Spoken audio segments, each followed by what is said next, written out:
നമസ്കാരം. ഞാൻ രാജലക്ഷ്മി പിള്ളൈ, ഇന്ദിരാഗാന്ധിയുടെ കൊച്ചിൻ കേന്ദ്രയിൽ നിന്ന്. ഇന്ന് നമ്മൾ പരാമർശിക്കാൻ പോകുന്നത് ഹിസ്റ്ററി ഓഫ് എൻവയറമെൻറ്റിൻ്റെ 143-ൻ്റെ യൂണിറ്റ് 6 ആൻഡ് യൂണിറ്റ് 7 ആണ്. അപ്പോൾ ഇത് നമ്മൾ കണ്ടിന്യൂസ് ആയിട്ട് പരാമർശിച്ചു കൊണ്ടുപോയിക്കൊണ്ടിരിക്കുന്ന ഒരു ടോപ്പിക്കാണ്. നിങ്ങളുടെ സ്റ്റഡി മെറ്റീരിയൽസ് വായിച്ച് മനസ്സിലാക്കുകയും കൂടെ ചെയ്യേണ്ട ആവശ്യമുണ്ട്. അപ്പോൾ ഇതിൽ നമ്മൾ പറയുന്നത് ഫിലോസഫി, ഇന്ത്യൻ്റെ ഫിലോസഫിയും എൻവയറമെൻറ്റും. ഇതിടെ നമ്മളുടെ ഇന്ത്യൻ ചരിത്രത്തിൽ ഇതിന് വളരെ പ്രാധാന്യമുണ്ട്. എൻവയറമെൻറ്റിനും ഫിലോസഫിക്കും ഒരു കണക്ഷനുണ്ട്. ഈ കണക്ഷൻ എന്താ വെച്ചാൽ ഇതിൻ്റെ ഗൈഡിങ് പ്രിൻസിപ്പിളാണിത്. ബിക്കോസ് ഈ പാരമ്പര്യം, ഇന്ത്യൻ ഫിലോസഫി വേൾഡ് മുഴുവനും അറിയാവുന്ന ഒരു കാര്യമാണ്. അപ്പോൾ ഇവിടെ നമ്മൾ എടുത്തു പറയാൻ ഉദ്ദേശിക്കുന്നത് ഈ ഫിലോസഫിനെ പറ്റി ഒരു ഇരുട്ടത്തെ ഒരു പൂച്ചേനെ, കറുത്ത പൂച്ചേനെ തേടുന്ന മാതിരിയോ അല്ലെങ്കിൽ സീരിയസ് ആയിട്ടുള്ള ഒരു ടോപ്പിക്കായിട്ടാണ് വരുന്നത്. അത്ര പെട്ടെന്നൊന്നും ഇന്ത്യൻ ഫിലോസഫി മനസ്സിലാക്കാൻ സാധിക്കുന്നതല്ല. അതിന് നല്ല അഗാധമായിട്ട് ചിന്താശീലമുള്ളവർക്ക് ഇതിനെപ്പറ്റി പെട്ടെന്ന് മനസ്സിലാക്കാൻ പറ്റുകയുള്ളൂ. അപ്പോൾ ആദ്യമായിട്ട് നമ്മൾ പറഞ്ഞിട്ടത് പ്രിലിമിനറി ലെവലിൽ ആദ്യമായിട്ട് പറഞ്ഞിട്ടുള്ള എന്തൊക്കെ നമ്മളുടെ ചുറ്റുപാടിലുണ്ടോ, അതായത് എൻവയറമെൻറ്റിൻ്റെ ഈ പരിപാവനമായ ഈ എർത്തിൽ വാട്ടർ ഉണ്ട്, എയർ ഉണ്ട്, സ്കൈ ഉണ്ട്, എല്ലാ ലിവിങ് ഓർഗാനിസംസും ഉണ്ട്. ഇപ്പം ഇതെല്ലാം കൂടെ ചേർന്ന് വരുന്നതാണ് ഒരു എൻവയറമെൻ്റ് എന്ന് പറയാം. ഇപ്പം ഇവിടെ നമ്മൾ ആലോചിക്കും, എന്തിനാണ് ഇതിനും നമ്മളുടെ ഫിലോസഫിക്കും തമ്മിലുള്ള ഒരു ബന്ധമുണ്ട്. കാരണം നമ്മളുടെ ഇന്ത്യൻ ഫിലോസഫിയിൽ നമ്മൾ എല്ലാത്തിനെയും അതിൻ്റെതായ വാല്യൂവിൽ കൂടിയാണ് നോക്കുന്നത്. ഓരോ അണുവും, ഭൂമിയിലുള്ള ഓരോ അണുവും, ഓരോ സോയിലും, ഒരു ഡ്രോപ്പ് വാട്ടറും, ഇതൊക്കെ നമ്മൾ പരിപാവനമായിട്ടാണ് നമ്മൾ കണ്ടുപോകുന്നത്. അതുകൊണ്ടാണ് ഈ ക്വാളിറ്റി, ഏത് വിധത്തിലുള്ള എയർ ആണ്, ഏത് വിധത്തിലുള്ള സ്കൈ ആണ്, ഇതൊക്കെ ജഡ്ജിങ് ആയിട്ട് നമ്മൾ ഒരു എൻവയറമെന്റൽ സെറ്റപ്പ് തന്നെ ഉണ്ട്. അപ്പൊ ഈ റിമാർക്സ് നമ്മളുടെ എല്ലാ ഗവൺമെന്റിന്റെയും തലവന്മാർ ഇതിനെപ്പറ്റി ഒരു വലുതായിട്ട് ഒരു ഇമ്പോർട്ടൻസ് കൊടുത്ത് അതിനെ സേവ് ചെയ്യാനായിട്ട് ചരിത്രത്തിൽ സേവ് ചെയ്യാൻ നോക്കിയിട്ടുണ്ട്. ഗ്ലോബൽ വാർമിംഗ് എന്താണ്, കാർബൺ ഡൈ ഓക്സൈഡിന്റെ ലെവൽ എന്താണ്, ഓസോൺ ലെവലിന്റെ ഡിപ്ലീഷൻ എന്തുകൊണ്ടാണ്, അല്ലെങ്കിൽ കുറഞ്ഞു പോകുന്നത് എന്തുകൊണ്ടാണ് ഈ ഗ്ലേസിയേഴ്സ് ഒക്കെ മെൽറ്റായി വരുന്നത്, ഇതിനെപ്പറ്റിയും പ്ലാസ്റ്റിക്കിനെ പറ്റിയും പോളിമറിനെ പറ്റിയും നമ്മൾ വളരെ കാര്യമായിട്ട് ചിന്തിക്കാനും അതിന് വേണ്ട പ്രിക്കോഷൻസ് എടുക്കാനും തുടങ്ങിയിരിക്കുന്നു. കാരണം ഇത് അവസാനം ആൾക്കാർക്ക് ഉപദ്രവമായിട്ട് വരുന്ന ഒരു സെറ്റപ്പിലേക്ക് കൊണ്ടുപോകാൻ പാടില്ല എന്നുള്ളത് വേൾഡ് ലീഡേഴ്സിൻ്റെ ഒരു ആവശ്യമാണ്. അപ്പോൾ സയന്റിഫിക് തിയറി ആയിട്ട് നോക്കുമ്പോൾ എല്ലാ സ്ഥലത്തു നിന്നും നമുക്ക് പോസിറ്റീവ് എനർജിയും നെഗറ്റീവ് എനർജിയും കിട്ടുന്നുണ്ട്. അപ്പോൾ ഈ കാലഘട്ടത്തിൽ നമ്മൾ എപ്പോഴും കണ്ടുപിടിച്ചിട്ടുള്ള ഒരു കാര്യം എന്താന്ന് വെച്ചാൽ, ഈ മോഡേൺ ആയിട്ടുള്ള സയന്റിഫിക് തിയറീസ്, അതായത് മോഡേൺ സയന്റിഫിക് നോളജ് മുഴുവനും ഭൂമിയുടെ വെസ്റ്റേൺ സൈഡിൽ അല്ലെങ്കിൽ യൂറോപ്യൻ കൺട്രീസിലാണ്, ഗ്ലോബിന്റെ യൂറോപ്യൻ കൺട്രീസിലാണ് ഉത്ഭവിച്ചത്. കാരണം നമ്മുടെ ഇന്ത്യനെ പറ്റിയാണ് ഞാനിവിടെ പരാമർശിക്കുന്നത്. ഇന്ത്യയുടെ ഭാഗം വരുന്നത് ഈസ്റ്റേൺ സൈഡാണ്. ഇവിടെ നമുക്ക് അത്രയ്ക്കും ഇതിൻ്റെ ആവശ്യമുണ്ടായിരുന്നില്ല. അല്ലെങ്കിൽ നമ്മളുടെ ജോഗ്രഫിക്കലി ഗ്ലോബൽ ഇന്ത്യയുടെ സ്ഥാനം ഈസ്റ്റേൺ സൈഡാണ്, കിഴക്ക് ഭാഗത്തായതുകൊണ്ടും അതിൽ ഇവിടെ നല്ല സൺലൈറ്റ് കിട്ടുന്നത് കൊണ്ടും നമ്മൾക്ക് അത്യാവശ്യമുള്ള ആവശ്യ കാര്യങ്ങളെല്ലാം നടന്നു പോകുന്നത് കൊണ്ടും ഇതിനെപ്പറ്റി, അല്ലെങ്കിൽ ഇപ്പോൾ വെസ്റ്റേൺ കൺട്രികളിൽ കണ്ടിട്ടുള്ള തിയറീസിനെ പറ്റി ഇവിടെ പരാമർശിക്കുന്നില്ല. കാരണം അതിൻ്റെ ആവശ്യം ഇവിടെ ഉണ്ടായിരുന്നില്ല. ഇനി ജോഗ്രഫിക്കലി ഇന്ത്യയുടെ ലൊക്കേഷൻ എന്ന് പറയുമ്പോൾ വേൾഡ് മാപ്പ് എടുത്ത് നോക്കിയാൽ ഒരു ഓൾമോസ്റ്റ് കിഴക്ക് ഭാഗത്തും മിഡിലായിട്ടുമൊക്കെയാണ് വരുന്നത്. അപ്പൊ അങ്ങനെ വരുമ്പോൾ നമ്മൾക്ക് ഏറ്റവും നല്ല ക്ലൈമറ്റ് ആണ് കിട്ടുന്നത്. നല്ല സമ്മർ കിട്ടുന്നുണ്ട്, നല്ല മഴ കിട്ടുന്നുണ്ട്, നല്ല സ്നോഫോൾ കിട്ടുന്നുണ്ട്. ഓരോ ജോഗ്രഫിക്കലി ഇന്ത്യയുടെ ലൊക്കേഷൻ കാരണം, അത് എവിടെയാണോ സ്ഥിതി ചെയ്യുന്നത് അത് കാരണം നമുക്ക് വളരെ സൗകര്യമായിട്ടുള്ള ഈ കാര്യങ്ങളൊക്കെ മഞ്ഞ്, മഴ, വെള്ളം എല്ലാം താരതമ്യേന നമുക്ക് ക്ലിയർ ആയിട്ട് കിട്ടുന്നു. അപ്പൊ ഇങ്ങനെ വരുന്നത് കൊണ്ട് നമുക്ക് ഒരു ലൈറ്റിന്റെ സൺലൈറ്റിന്റെ പ്രസൻസ്, സൺലൈറ്റിന്റെ അഭാവമാണ് യൂറോപ്യൻ കൺട്രീസിൽ അവർക്ക് പല വിധത്തിലുള്ള ആവശ്യങ്ങൾ കാരണം സൺലൈറ്റ് കിട്ടാത്തത് കൊണ്ടും അവരുടെ ജോഗ്രഫിക്കലി അവരുടെ നാട്, ഞാൻ എടുത്തു പറയുന്നത് കാനഡയാണ്, ഒരുപാട് ആർട്ടിഫിഷ്യലായിട്ട് അവിടെ ലൈറ്റ് ഉണ്ടാക്കേണ്ട ഒരു സിറ്റുവേഷൻ വരുന്നത് അവിടെ മഞ്ഞ് കൂടുതലാണ്. അപ്പോ അങ്ങനെ നോക്കുമ്പോൾ ഇന്ത്യ വളരെ ബ്ലെസ്സഡ് ആണ്. ഇന്ത്യയുടെ ലൊക്കേഷൻ വളരെ സുഖമാണ്.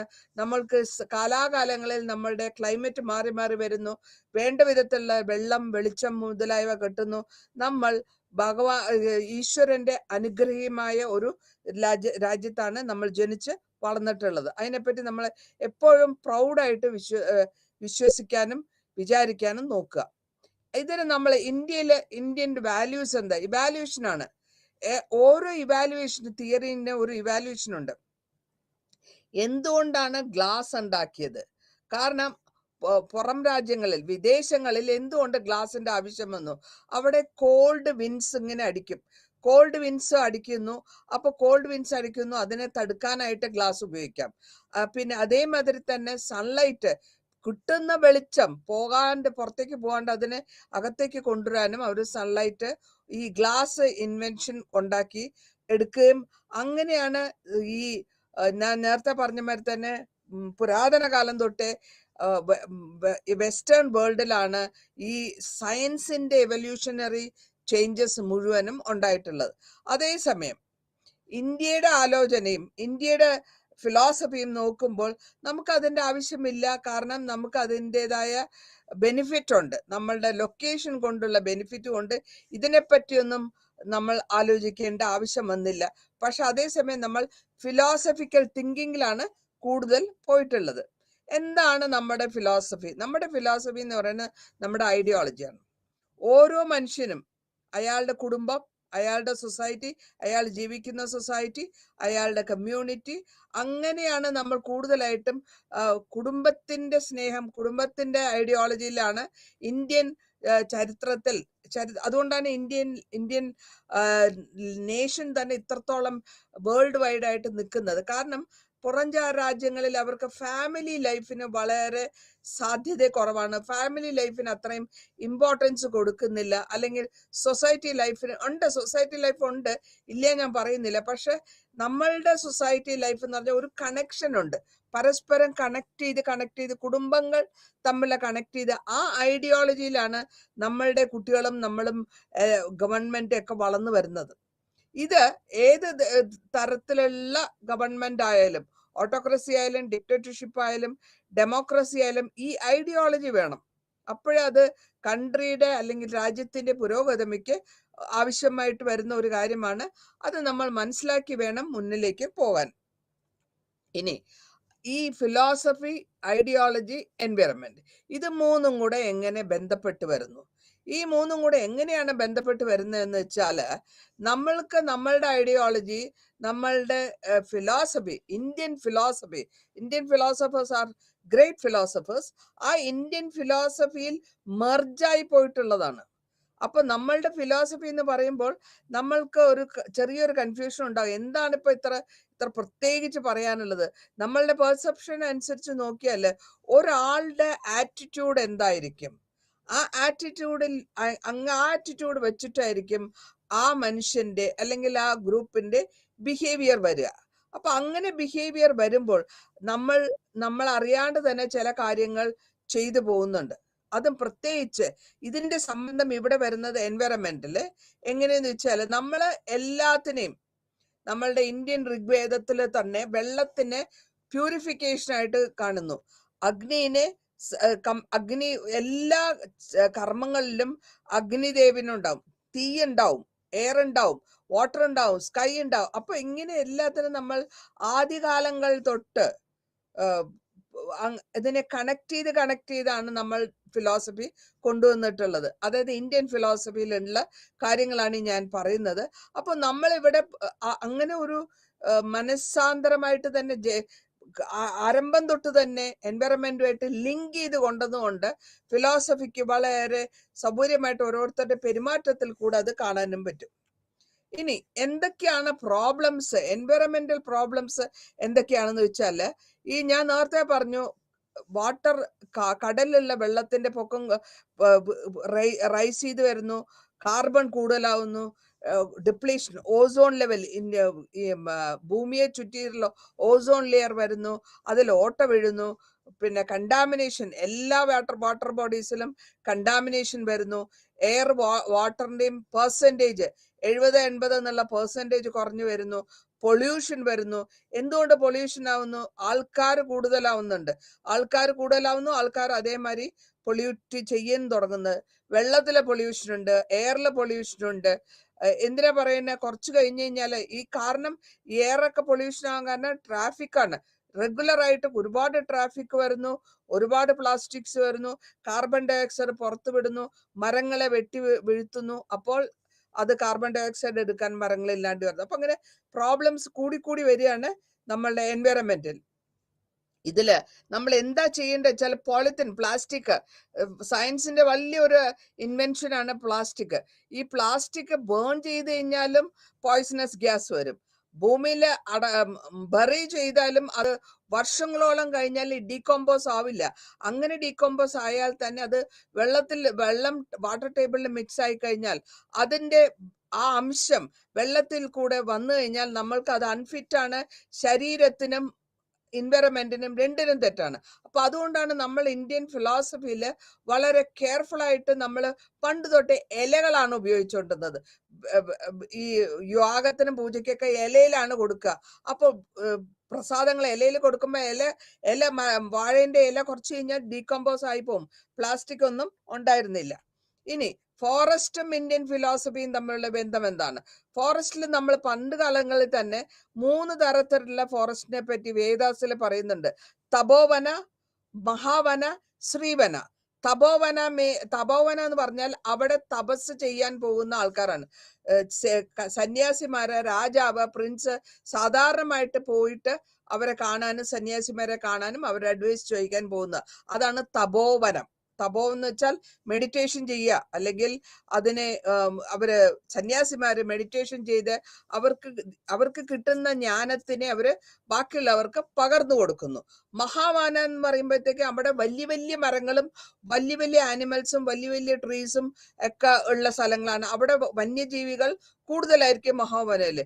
ശ്രീവനല്ല, അവിടെ മുഴുവനും നമ്മളുടെ അമ്പലത്തിലേക്ക് ആവശ്യമായ പൂക്കളും ചെടികളും തപോവൻ ഈ ഫ്ലോറാസ് ഒക്കെ ഉണ്ടാക്കുകയും അതിനെ നമ്മൾ പൂജയിൽ ഇൻക്ലൂഡ് ചെയ്യുകയും ചെയ്യുന്ന അങ്ങനത്തെ വനമാണ്. അല്ലെങ്കിൽ അങ്ങനത്തെ വൃക്ഷലതാദികൾ ഉള്ള വനങ്ങൾ. പല വിധത്തിലുള്ള ടെമ്പിൾ അല്ലെങ്കിൽ അമ്പലങ്ങളിൽ ആവശ്യമായ പുഷ്പങ്ങൾ വളർത്തിയെടുക്കുന്ന വനത്തിനാണ് ശ്രീവന എന്ന് പറയുന്നത്. ഇനി ഇക്കോളജിക്കൽ ഹെറിറ്റേജ് എന്താണ്? ഇന്ത്യയുമായിട്ടുള്ള ഇക്കോളജിക്കൽ ഹെറിറ്റേജ് എന്താന്ന് വരുമ്പോൾ, എൻവയറമെന്റൽ സെന്ററിൽ നമ്മൾ കണ്ടുപിടിച്ചിട്ടുണ്ട് ഇവിടെ എക്കോസിസ്റ്റം നോർത്തേൺ ഇന്ത്യയിൽ, അതായത് പ്രത്യേകിച്ചും ഹിമാലയസിന്റെ താഴെയുള്ള ലെവലിലും ഈ നോർത്തേൺ ഇന്ത്യയാണ്.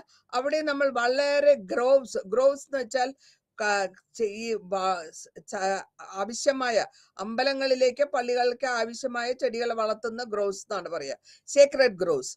അപ്പൊ അതിന് എക്കോസിസ്റ്റത്തിന് തുളസി, നീം ഇങ്ങനത്തെ ചെടികളൊക്കെ വളരെ പ്രാധാന്യം കൊടുക്കുന്നതാണ്. അപ്പൊ അതൊക്കെ വളർത്തുമ്പോൾ എയറിലും പ്യൂരിഫിക്കേഷൻ കിട്ടും, മനുഷ്യന് നല്ല കാറ്റ് കിട്ടുന്നു. വെസ്റ്റേൺ ഗാർഡ്സ് എന്ന് പറഞ്ഞാൽ നമ്മുടെ ഇന്ത്യയിലെ സൗത്ത് ഇന്ത്യയിലെ വെസ്റ്റേൺ ഗാർഡ്സ് ആണ്. അത് സൗത്ത് ഇന്ത്യ ബ്ലോക്ക് ചെയ്തിരിക്കുന്നത് ബയോഡൈവേഴ്സിറ്റിയാണ്. പല വിധത്തിലുള്ള ചെടി വൃക്ഷലതാദികൾ കൊണ്ട് നിറഞ്ഞിട്ടുള്ളതാണ് ഈ സൗത്ത് ഇന്ത്യ. ഇവിടെ ഇതിൽ തന്നെ രാജസ്ഥാനിൽ നോക്കുകയാണെങ്കിൽ, രാജസ്ഥാനിലും വളരെ വ്യത്യാസമായ ഒരു ഡെസേർട്ടാണ്, മരുഭൂമിയാണ്. അപ്പൊ മരുഭൂമിയിൽ വളരുന്ന ചെടികളും അവിടുത്തെ ഇൻസ്ട്രുമെന്റൽസും അവിടുത്തെ ഫ്ലോറ ആൻഡ് ഫ്ലോണ അവർ കാത്തു സൂക്ഷിക്കുന്നു. ഇനി ഗുജറാത്തിൽ നോക്കുകയാണെങ്കിൽ ഗിർ ഫോറസ്റ്റ്. ഈ ഗിർ ഫോറസ്റ്റിൽ നമ്മൾ കൂടുതലായിട്ടും കാണുന്നത് വലിയ വലിയ വൈൽഡ് കാറ്റ്സ് ആണ്. ലെപ്പേർഡ്സ് എന്ന് പറയാം, ടൈഗർ ഉണ്ട്, ലയൺ ഉണ്ട്. ഇതിനെയൊക്കെ പ്രിസർവേറ്റ് ചെയ്യുന്ന, അതിനെ അതിൻ്റെതായ സ്വൈരവിഹാരം നടത്തി അത് റീപ്രൊഡക്ഷൻ അതിനെ ഹണ്ട് ചെയ്യാൻ പാടില്ല. അതിന് കടലിൽ ഈ കാട്ടിൽ തന്നെ ജീവിക്കുന്ന മൃഗങ്ങളെ അതേ വിധത്തിൽ അവരുടെ വംശം വർദ്ധിക്കാനുമുള്ള കെയർ ഗവൺമെന്റ് കൊടുക്കുന്നുണ്ട്. രാജസ്ഥാനിലും ഇതേമാതിരി തന്നെ വൈൽഡ് ലൈഫിനെ വളരെ കാര്യമായിട്ട് രക്ഷിക്കുന്നുണ്ട്. ബിഷ്ണോമി കമ്മ്യൂണിറ്റി എന്ന് പറയുന്നത് ഇത് ഒരു ഗ്രൂപ്പാണ് ആൾക്കാർ രാജസ്ഥാനില്. അവർ ഈ വനങ്ങളെ അല്ലെങ്കിൽ ഗ്രോവ്സിനെ വളരെ ഇമ്പോർട്ടന്റ് ആയിട്ട് രക്ഷിക്കുന്നവരാണ്. എല്ലാ റിച്വൽസിലും പ്രാക്ടീസിലും നമ്മൾ ഈ ഏതെങ്കിലും ഒരു തരത്തിലെ ചെടിയോ കൊടിയോ അല്ലെങ്കിൽ ആനിമലോ പോയിട്ടുണ്ടെങ്കിൽ അതിനെ നമ്മൾ ത്രട്ടൻ ചെയ്യാണ്ട്, അതിന്റെ വംശനാശം വരുത്താണ്ട് നോക്കിക്കൊണ്ട് പോകുന്ന ഒരു ഗവൺമെന്റ് ആണ് ഗുജറാത്തില്. അതേമാതിരി ഇനി വെള്ളവും ഇന്ത്യൻ ഫിലോസഫിയും തമ്മിലുള്ള സംബന്ധം. വെള്ളം, വാട്ടർ എന്ന് വെച്ചാൽ ജലം എന്ന് പറയുന്നത് ജലാംശം ഇല്ലാണ്ട് മനുഷ്യന് ജീവിക്കാൻ പറ്റില്ല. അതേമാതിരി ജീവജാലങ്ങൾക്കും പറ്റില്ല. അപ്പോൾ 70% നമ്മൾ വാട്ടറിലാണ് ജീവിച്ചു പോകുന്നത്. നമ്മുടെ ശരീരത്തിലും 70% വാട്ടറാണ്. ഈ വാട്ടറിന്റെ കൂടെ ഉപ്പ് ചേർന്നാൽ അത് ഉപയോഗിക്കാൻ പറ്റാണ്ടാവും. ഉപ്പ് ചേർന്ന് കഴിഞ്ഞാൽ അത് ഉപയോഗിക്കാൻ പറ്റാണ്ടാവും, അഗ്രികൾച്ചറിനും പറ്റാണ്ടാവും. അപ്പൊ നമ്മൾ ഇതിനെ സൂക്ഷിക്കേണ്ട ഒരു കാര്യമുണ്ട്.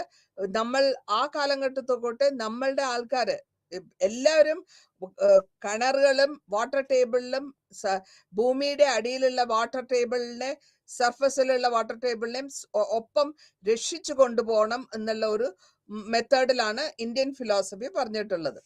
ഇനി ഈ ട്രഡീഷണൽ പ്രാക്ടീസസിൽ നോക്കുമ്പോൾ നമ്മള് ഗോഡസ് ആണ് ഗംഗാദേവി അല്ലെങ്കിൽ ഗംഗാ റിവറിനെ നമ്മൾ സ്ത്രീയായിട്ടാണ് സംബന്ധിക്കുന്നത്. കാരണം മദറിന്റെ പൊസിഷനിലാണ് നമ്മൾ എല്ലാ റിവേഴ്സിനെയും സ്ത്രീയായിട്ടും മൗണ്ടൻസിനെ മെയിലായിട്ടാണ് ഇന്ത്യൻ ഫിലോസഫിയിൽ പറഞ്ഞിട്ടുള്ളത്.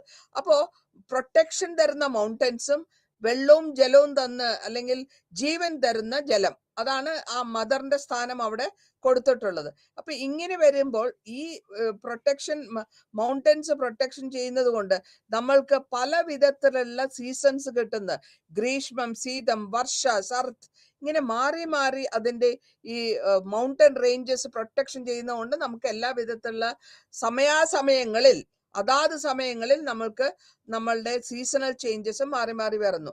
അപ്പോൾ നമുക്ക് എന്ത് പറ്റുന്നു? നമ്മൾക്ക് വെള്ളം ആവശ്യമുള്ള സമയത്ത് വെള്ളം കിട്ടുന്നു, മഴ വരേണ്ട സമയത്ത് മഴ വരുന്നു, ഓട്ടം വരുന്നു, സമ്മർ ആവുന്ന സമയത്ത് സമ്മർ വരുന്നു. അതിനനുസരിച്ച് അതിന്റെ കൂടെ തന്നെ ആ സമ്മർ സീസണിൽ നമുക്ക് നല്ല വാട്ടർ മെലൻ വരും. കാരണം അത് പഴുത്ത് വരുന്ന സമയം ആവുമ്പോഴത്തേക്കും സമ്മർ ആയിട്ടുണ്ടാവും. അങ്ങനെ ഓരോന്നിനും കണക്റ്റഡ് ആയിട്ടാണ് ഇന്ത്യൻ ഫിലോസഫിയിലും ഇന്ത്യൻ വൃക്ഷലതാദികളും വളർന്നു വരുന്നത്. പിന്നെ നമ്മൾ ഓരോ റിവറിനെയും അതിൻ്റെതായ ഹോളി ബാത്ത് എന്ന് എടുക്കാറുണ്ട്. കാരണം ഈ എല്ലാവിധ സാക്രിഫൈസും എല്ലാവിധ യാഗങ്ങളും നദീ തടത്താണ് ചെയ്യാറുള്ളത്. അതിന് നദിയിൽ നമ്മളിപ്പോ ഒരാൾ മരിച്ചു പോയാൽ തന്നെ അസ്ഥി നിമഞ്ജനം ചെയ്യുന്നത് നദിയിലാണ്. കാരണം വെള്ളത്തിൽ നിന്ന് വന്നു, അഗ്നിയിൽ ശലിച്ചു, തിരിച്ച് ഭൂമിയിൽ നിന്ന് പോകുന്ന ആ ശരീരത്തിന്, ഭൗതിക ശരീരത്തിന്റെ ഭസ്മത്തിന് വെള്ളത്തിൽ കലർത്തി. അപ്പൊ അത്രത്തോളം നമ്മൾ വെള്ളത്തിനും വായുവിനും ഒക്കെ ഇമ്പോർട്ടൻസ് കൊടുക്കുന്നുണ്ട് ഇന്ത്യൻ ഫിലോസഫി. ഇനി തീർത്ഥാസ് എന്ന് വെച്ചാൽ ഇത് എന്താന്ന് വെച്ചാല് 4 വിധത്തിലെ തീർത്ഥാസ് ഉണ്ട്. ബ്രഹ്മപുരാണ പറഞ്ഞിട്ടുള്ളത് തീർത്ഥാസ് 4 കാറ്റഗറിയാണ്. ഒന്ന് ദൈവ എന്ന് വെച്ചാൽ ജീവൻ ഈശ്വരനാൽ സൃഷ്ടിക്കപ്പെട്ടത് എന്നുള്ള അർത്ഥം. അപ്പൊ അവിടെ റിവർ, പുഷ്കർ, പ്രയാഗ്. അസുര എന്ന് പറയുന്നത് ഒരു ഡെമൺ അല്ലെങ്കിൽ ഒരു നെഗറ്റീവ് എനർജി ഉള്ള ഗയാസുരൻ ഉണ്ടാക്കപ്പെട്ടത്. അർഷ എന്ന് പറഞ്ഞാൽ ഋഷികാരും അല്ലെങ്കിൽ സന്യാസിമാരും ഉണ്ടാക്കിയിട്ടുള്ള ആ സ്ഥലങ്ങൾ, ബദ്രീനാഥ്, പ്രഭാസ എന്നുള്ളത്.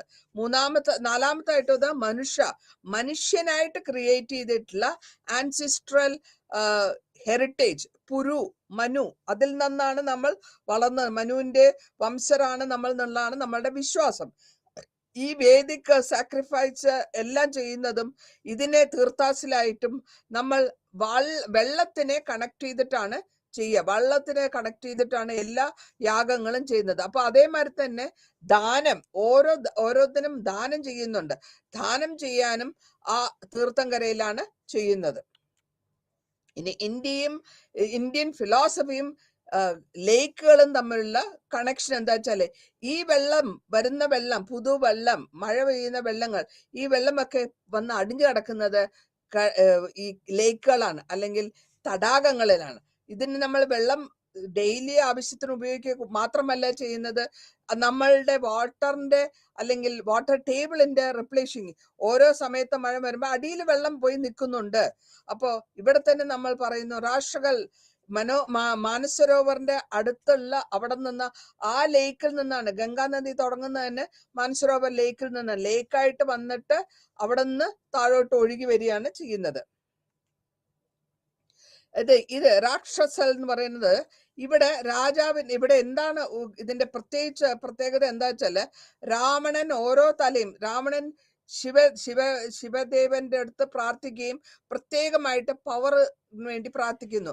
അപ്പോ അതിനു വേണ്ടിയിട്ട് ഓരോ പ്രാവശ്യം തന്റെ തലേനെ, ഓരോ 10 തലേനെ ത്യാഗം ചെയ്താണ് അങ്ങനെ വരുന്നത്. അപ്പൊ ഇവിടെ ഇത് ചെയ്യുന്നത് മാനസരോവർ ലേക്കിന്റെ അടുത്താണ് ഭഗവാൻ ശിവൻ ഉണ്ട് എന്നുള്ളതാണ് ഹിന്ദു വിശ്വാസം. അപ്പോൾ അവിടെ നിന്നുകൊണ്ടാണ്, അതിന്റെ അടുത്തിരുന്നുകൊണ്ടാണ് ഈ രാവണൻ പൂജ ചെയ്യുന്നതും ശിവനെ പ്രസാദിപ്പിക്കാൻ വേണ്ടി പ്രാർത്ഥിക്കുന്നതൊക്കെ. അപ്പൊ അങ്ങനെ അവസാനം പ്രാർത്ഥിച്ച് അങ്ങേർക്ക് അതിന്റെ ശിവൻ ആഗ്രഹിച്ച വരം കൊടുക്കുന്ന സമയത്ത് അതിനെ രാക്ഷസൽ എന്ന് പറയും. രാക്ഷസൽ എന്ന് വെച്ചാൽ ഒരു ക്രസന്റ് ഷേപ്പ്, പകുതി മൂണിന്റെ, വളഞ്ഞ മൂണിന്റെ ഒരു ലെവൽ. അപ്പൊ 2 ലേക്ക് ഉണ്ട്. മാനസരോവർ ലേക്ക് വട്ടത്തിലും അത് ദൈവദത്തമായിട്ടുള്ളതായിട്ടും, രാക്ഷസരോവർ പകുതി ചന്ദ്രക്കലയുടെ രൂപത്തിലും, അത് മനുഷ്യന്റെ അല്ല, ഒരു ഡെമന്റെ ഒരു ക്രിയേഷൻ എന്നുള്ള ലെവലാണ് നമ്മൾ ഇവിടെ അതിനെ കാണുന്നത്. ഭീഷ്മകുണ്ട് എന്ന് വെച്ചാൽ എന്താണ്? ഭീഷ്മകുണ്ട് എന്ന് വെച്ചാൽ ഈ കുരുക്ഷേത്ര യുദ്ധം നടന്ന ശേഷത്ത് അവിടെ ഒരു പോണ്ട് ഉണ്ട്. പോണ്ട് എന്ന് വെച്ചാൽ ഒരു നദിയുടെ ഒരു ഉത്ഭവം അല്ലെങ്കിൽ ഉറവ. ഇതെന്താ വെച്ചാല്, ഭീഷ്മനും അർജുനൻ മഹാഭാരത യുദ്ധത്തില് ഭീഷ്മര് ശരശയ്യയിൽ കിടക്കുമ്പോൾ അങ്ങേർക്ക് ഇത്തിരി വെള്ളം വേണമെന്ന് പറയുമ്പോൾ അർജുനൻ അമ്പെയ്ത് ഒരു ഉറവ, ആ ഉറവ വെള്ളം ഭീഷ്മരുടെ വായിലേക്ക് വെള്ളം വീഴുന്ന വിധത്തിൽ ഡ്രോജ് അല്ലെങ്കിൽ ഒരു ഭൂമിന്റെ അടിയിൽ നിന്ന് വെള്ളം എത്തിക്കുകയാണ് ചെയ്യുന്നത്, ഒരു ആരോ ചെയ്തിട്ട്. അപ്പോൾ ഭീഷ്മർക്ക് വേണ്ടിയിട്ട് ആ വെള്ളം കൊണ്ടുവന്നത് കൊണ്ടാണ് അതിനെ ഭീഷ്മകുണ്ടെന്ന് അത് നമ്മൾ പരാമർശിക്കുന്നത്. കാരണം അത് ഈ ഇങ്ങേരുടെ ആവശ്യത്തിന് വേണ്ടി ഉണ്ടാക്കിയ ഒരു ഉറവ. അപ്പൊ ഇങ്ങനെ നമ്മൾക്ക് ലെജൻഡറി ആയിട്ടും ഇതൊക്കെ ഇപ്പോഴും അവിടെ ഉള്ളതുകൊണ്ട് ആൾക്കാർ അവിടെ പോയി കാണാനും അതൊരു ടൂറിസ്റ്റ് സ്പോട്ട് മാതിരി പോകുന്നുമുണ്ട്. ഇനി ടെമ്പിൾ ടാങ്ക് എന്ന് പറയുമ്പോൾ, ഈ ടെമ്പിൾ ടാങ്ക് എന്ന് വെച്ചാൽ അമ്പലക്കുളം അല്ലെങ്കിൽ തപ്പക്കുളം എന്ന് പറയും തമിഴില്. ഈ കുളങ്ങളൊക്കെ, ടാങ്ക് ഒക്കെ റിസർവോയർ ആയിട്ട് വെച്ച് ചെയ്തിട്ട് അവിടെ അവര് പുഷ്കരണി പല സ്ഥലങ്ങളിൽ അതിന് ഈ ടെമ്പിളിലുള്ള ഈ നമ്മുടെ പത്മനാഭസ്വാമി ടെമ്പിളിന്റെ അവിടെ ഒരു ടാങ്ക് ഉണ്ട്, അല്ലെങ്കിൽ ആ റിവറുണ്ട്.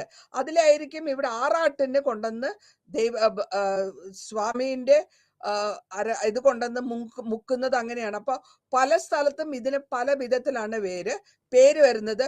പുഷ്കരണി, കല്യാണി, കുണ്ട്, സരോവർ, ബരോളി, തീർത്ഥ, താലാബ്, കോവിൽക്കുളം, അങ്ങനെ പല ലാംഗ്വേജിൽ പല വിധത്തിൽ വരുന്നു.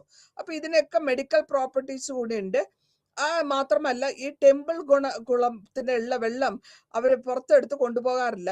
കാരണം അത് സേക്രഡ് ആണ്, ദൈവത്തിന് കുളിക്കാൻ എന്നുള്ള ലെവലില്. നമ്മൾ കുളിക്കാൻ പോയാൽ തന്നെയും അതിനെ അതിൻ്റെതായ റെസ്പെക്റ്റോട് കൂടി വേണം കാണാനും ഉപയോഗിക്കാനും. ഇവിടെ നമ്മൾ ടെമ്പിൾ ടാങ്കിനെ ഇപ്പൊ മെഡിക്കൽ ടൂറിസം ആയിട്ട് കൊണ്ടുവരുന്നുണ്ട്. അപ്പോൾ മെഡിക്കൽ ടൂറിസത്തിലും മെഡിക്കൽ പ്രോപ്പർട്ടീസ് ഉള്ള വെള്ളം ആ ലേക്കിന്റെ ഒക്കെ അടുത്ത് കണ്ടോണ്ടാണ് അതിനെ മെഡിക്കൽ ടൂറിസത്തിലേക്ക് കൊണ്ടുവരുന്നത്. മൊഹൻജദാരോയിലെ ഇൻഡസ് വാലിയിൽ ഉണ്ടായിരുന്ന ആ ഗ്രേറ്റ് ബാത്തിനെ നമ്മൾ ഏറ്റവും പഴയതായ, ചരിത്രത്തിലെ പഴയതായ ഈ ടാങ്ക് എന്ന് വേണമെങ്കിൽ പറയാൻ പറ്റും. സരസ്വതി റീജിയനിലുള്ള ആ ടെമ്പിൾ ടാങ്ക് ആണ് great bath of Mohenjodaro. ബറോലീസ് and ബൈറോലീസ്. ഇതിന് എന്താന്ന് വെച്ചാൽ നോർത്ത് ഇന്ത്യയിലാണ് ഇത് സാധാരണമായിട്ട് കാണാറുള്ളത്. ബറോറി ഓഫ് ജാനി, ചോർ, മഹം ഹരിയാനയിലും ഡൽഹിയിലും ബറോറീസ് ഇതിങ്ങനെ വലുതായിട്ട് വരുന്നതാണ്. ഇതിന്റെ പ്രത്യേകത എന്താണെന്ന് വെച്ചാൽ ഇങ്ങനെ ഒരു പ്രത്യേകമായിട്ടുള്ള തരത്തിലാണ് ഇതിനെ കെട്ടിയുണ്ടാക്കുന്നത്. അതിന്റെ ഈ വാട്ടർ താഴെയായിരിക്കും, ഭയങ്കര താഴെയായിരിക്കും. സ്റ്റെപ്പ് വെച്ച് വേണം അത് താഴോട്ട് ഇറങ്ങി വന്ന് വേണം. ഇതിന്റെ ആർക്കിടെക്ചറൽ എക്സലൻസിയാണ് അവിടെ കാണിക്കുന്നത്. ഇതിലെ 35,000 സ്റ്റെപ്സും കല്ലുകൊണ്ടുണ്ടാക്കുകയും ആ ബോട്ടമിൽ ഏറ്റവും താഴെയായിരിക്കും കുറച്ച് വെള്ളം ഉണ്ടാവുക. അപ്പോൾ ആ കാലഘട്ടങ്ങളിൽ വെള്ളം കുറവായിരുന്നുകൊണ്ടും ഇങ്ങനെ വെള്ളം കിട്ടാൻ ഏറ്റവും താഴെയുള്ള വെള്ളത്തിലേക്ക് എത്താൻ വേണ്ടിയിട്ടുമാണ് ഈ സ്റ്റെപ്സ് ഇങ്ങനെ ഉണ്ടാക്കി കൊണ്ടുവന്നിട്ടുള്ളത്. അവരുടെ ഡെഡിക്കേഷനാണ്, ആൾക്കാർക്ക് വെള്ളം കിട്ടുന്ന ഡെഡിക്കേഷനാണ്. ഇതാണ് ജയ്പൂരിലുള്ള ചാന്ദ് ബഹോറി ഓഫ് ജയ്പൂർ. ഇതിന്റെ വെള്ളത്തിന്റെ അംശം താഴെയാണ്, പക്ഷെ എത്ര 30,000-35,000 സ്റ്റെപ്പ് കൊണ്ടാണ് ഇത്, കല്ലുകൊണ്ടാണ് ഇത് ഉണ്ടാക്കി എടുത്തിരിക്കുന്നത്. ഇനി ഹരിദ്ര നദി ടെമ്പിൾ ടാങ്ക് രാജഗോപാലചാരി മന്നാർകൊടിയിൽ, അവിടെ തമിഴ്നാട്ടിലും ഈ പ്രത്യേക തരത്തിലുള്ള ഒരു ടെമ്പിൾ അല്ലെങ്കിൽ ഒരു എന്താ പറയാ ഒരു വിധത്തിലാണ് അത് കെട്ടിയിട്ട്. ഇതിന് വലിയ ടാങ്കാണ്, ലാർജസ്റ്റ് ടാങ്കാണ് ഇത്. 23 ഏക്കറില്, അതായത് സാരാംശം പറയുകയാണെങ്കിൽ 93,000 സ്ക്വയർ ഫീറ്റിലാണ് ഇത് കെട്ടി ഉണ്ടാക്കിയിട്ടുള്ളത്. ഇതിനെ കാവേരിയുടെ ഡോട്ടർ അല്ലെങ്കിൽ കാവേരി നദിയുടെ മകൾ എന്ന വിധത്തിൽ നമ്മൾ പരാമർശിക്കുന്നു. അപ്പോൾ ഇതൊക്കെ നമ്മൾ കണ്ട് മനസ്സിലാക്കണം, ഇതിന്റെ കഥകൾ മനസ്സിലാക്കണം. ഇത് കണ്ടോ, ഹരിദ്ര നദി ടെമ്പിൾ മണ്ണാർക്കുടിയിലുള്ളതാണ്. അപ്പൊ ഇതിന് ചുറ്റും ഈ ടെമ്പിള് നടുവില് ഒരു അമ്പലം മാതിരിയും ആ വെള്ളത്തിന് വളരെ ഇമ്പോർട്ടൻസ് ഉണ്ട്. കാരണം അങ്ങനെ ഒരു സൂക്ഷ്മമായിട്ടാണ് അവര് അതിനെ ടെമ്പിൾ ടാങ്കിനെ നമ്മൾ കെട്ടിയുണ്ടാക്കി വെച്ചിരിക്കുന്നത്. ഇനി പ്ലാന്റ്സ് ആൻഡ് ആനിമൽസ്, എന്തൊക്കെയാണ് ജീവജാലങ്ങൾ ഇന്ത്യയിലുള്ളത്? അത് എന്ത് തരുന്നു? നമുക്ക് ഫ്രഷ് ആയിട്ടുള്ള ഓക്സിജൻ തരുന്നു. പ്ലാന്റ്സ് ഇൻസ്ട്രുമെന്റൽ, നമ്മുടെ മണ്ണിനെ പിടിച്ചു നിർത്താനുള്ള കഴിവ് ഈ സോയിലിനുണ്ട്. അത് പ്രൊട്ടക്ട് ചെയ്ത് നിൽക്കുന്നു. അത് മാത്രമല്ല മെഡിക്കൽ പ്രോപ്പർട്ടീസ് ഉള്ള പ്ലാന്റ്സ് ഉണ്ട്. ഞാൻ നേരത്തെ പറഞ്ഞു, തുളസീന്റെ പറഞ്ഞു, അതേമാതിരി പീപ്പിൾ പറഞ്ഞിട്ടുണ്ട്. അപ്പൊ ഇതിനൊക്കെ ഓരോ കണക്ഷൻ ഉണ്ട്. എല്ലാത്തിനും എയർ പ്യൂരിഫിക്കേഷൻ ഉണ്ട് ഈ പ്ലാന്റ്സിന്. ഇനി മനുഷ്യൻ തന്നെ ഓരോ ഫുഡ് ഹാബിറ്റ്സിന് വേണ്ടിയിട്ടും സിംബോളിക് ആയിട്ട് ഈ പ്ലാന്റ്സിനെയും അതിന്റെ മദറായിട്ട് കണക്കാക്കുകയും, അതുങ്ങളുടെ തുളസി നമ്മള് വെള്ളത്തിലിട്ട് കോൾഡ് വരുമ്പോൾ കുടിക്കാറുണ്ട്. അപ്പോൾ അതിന് അവിടെ മെഡിക്കൽ വാല്യൂ ആണ് വരുന്നത്. അതേസമയം നമ്മൾ പൂജ ചെയ്യാൻ നേരത്ത് തുളസി ഇല വെള്ളത്തിലിടുമ്പോൾ അതിന് നമ്മൾ അവിടെ ഭഗവാന്റെ അല്ലെങ്കിൽ ഈശ്വരന്റെ ചൈതന്യം, കൃഷ്ണന്റെയോ വിഷ്ണുവിന്റെയോ ചൈതന്യമാണ്, രാമന്റെയോ ചൈതന്യമാണ് നമ്മൾ ആ തുളസി ഇലയിൽ കൂടെ കാണുന്നത്. അപ്പൊ ഇങ്ങനെ ട്രീസിനെ, മരത്തിനെ സിംബോളിക് ആയിട്ട് എന്തുകൊണ്ട് പറയുന്നു വെച്ചാൽ, സിംബോളിക് ആയിട്ട് അതിനെ ഫെർട്ടിലിറ്റി, മദർ, ഒരു സ്ത്രീ ആയിട്ട് കാണുന്നതിന്റെ അർത്ഥം ഒരു സ്ത്രീയാണ് ഒരു കുഞ്ഞിന് ജന്മം നൽകാൻ നിൽക്കുക. അപ്പൊ അതുകൊണ്ടാണ് ആ ഫെർട്ടിലിറ്റിയും ഇതുമായിട്ട് കണക്ട് ചെയ്ത് ഇന്ത്യൻ ചരിത്രത്തിൽ ഇന്ത്യൻ ചരിത്രത്തിൽ കൂട്ടി നമ്മൾ പറഞ്ഞിട്ടുള്ളത്. ഇനി സ്ഥാൽ വൃക്ഷ, ഈ സ്ഥാൽ വൃക്ഷത്തിൽ ഓരോ വൃക്ഷത്തിലും പ്രസന്റ് ആയിട്ടുള്ള നമ്മൾ സ്ഥലം കാണിക്കുന്നുണ്ട്. ഇപ്പൊ ഇവിടെ നമ്മൾ ഓരോ ട്രീക്കും അല്ലെങ്കിൽ ഓരോ പ്ലാന്റ്സിനും അതിൻ്റെതായ സ്പീഷ്യസ് ഉണ്ട്. ആ സ്പീഷ്യസ് മാറാണ്ടിരിക്കണമെങ്കിൽ അതെങ്ങനെ അതിനെ സൂക്ഷിക്കണം. അപ്പൊ ടെമ്പിൾ വർഷിപ്പ് അല്ലെങ്കിൽ ട്രീ വർഷിപ്പ്, നമ്മുടെ ഈ സരസ്വതി പഴയ കാലങ്ങൾ തൊട്ട് തന്നെ ടെമ്പിൾ വർഷിപ്പ് ഉണ്ട്, ഈ സ്ത്രീ വർഷിപ്പ് ഉണ്ട്, അതേമാതിരി ട്രീ വർഷിപ്പ് ഉണ്ട്. അപ്പൊ മരത്തിന് ചുറ്റും അല്ലെങ്കിൽ നമ്മള് ആലിന് ചുറ്റും ചുറ്റി വരിക, അങ്ങനത്തെ ആചാരങ്ങളൊക്കെ നമ്മൾ നടത്തിക്കൊണ്ടു പോകുന്നു.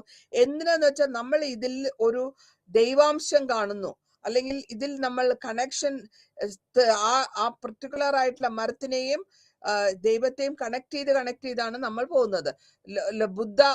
ലോർഡ് ബുദ്ധ ഓൾസോ, ബുദ്ധന്റെ നിർവ്വാണം അല്ലെങ്കിൽ ബുദ്ധമതത്തിന്റെ സ്ഥാപകനായ ബുദ്ധന്റെ നിർവ്വാണവും ഒരു പീപ്പിൾ ട്രീന്റെ താഴെയാണ്.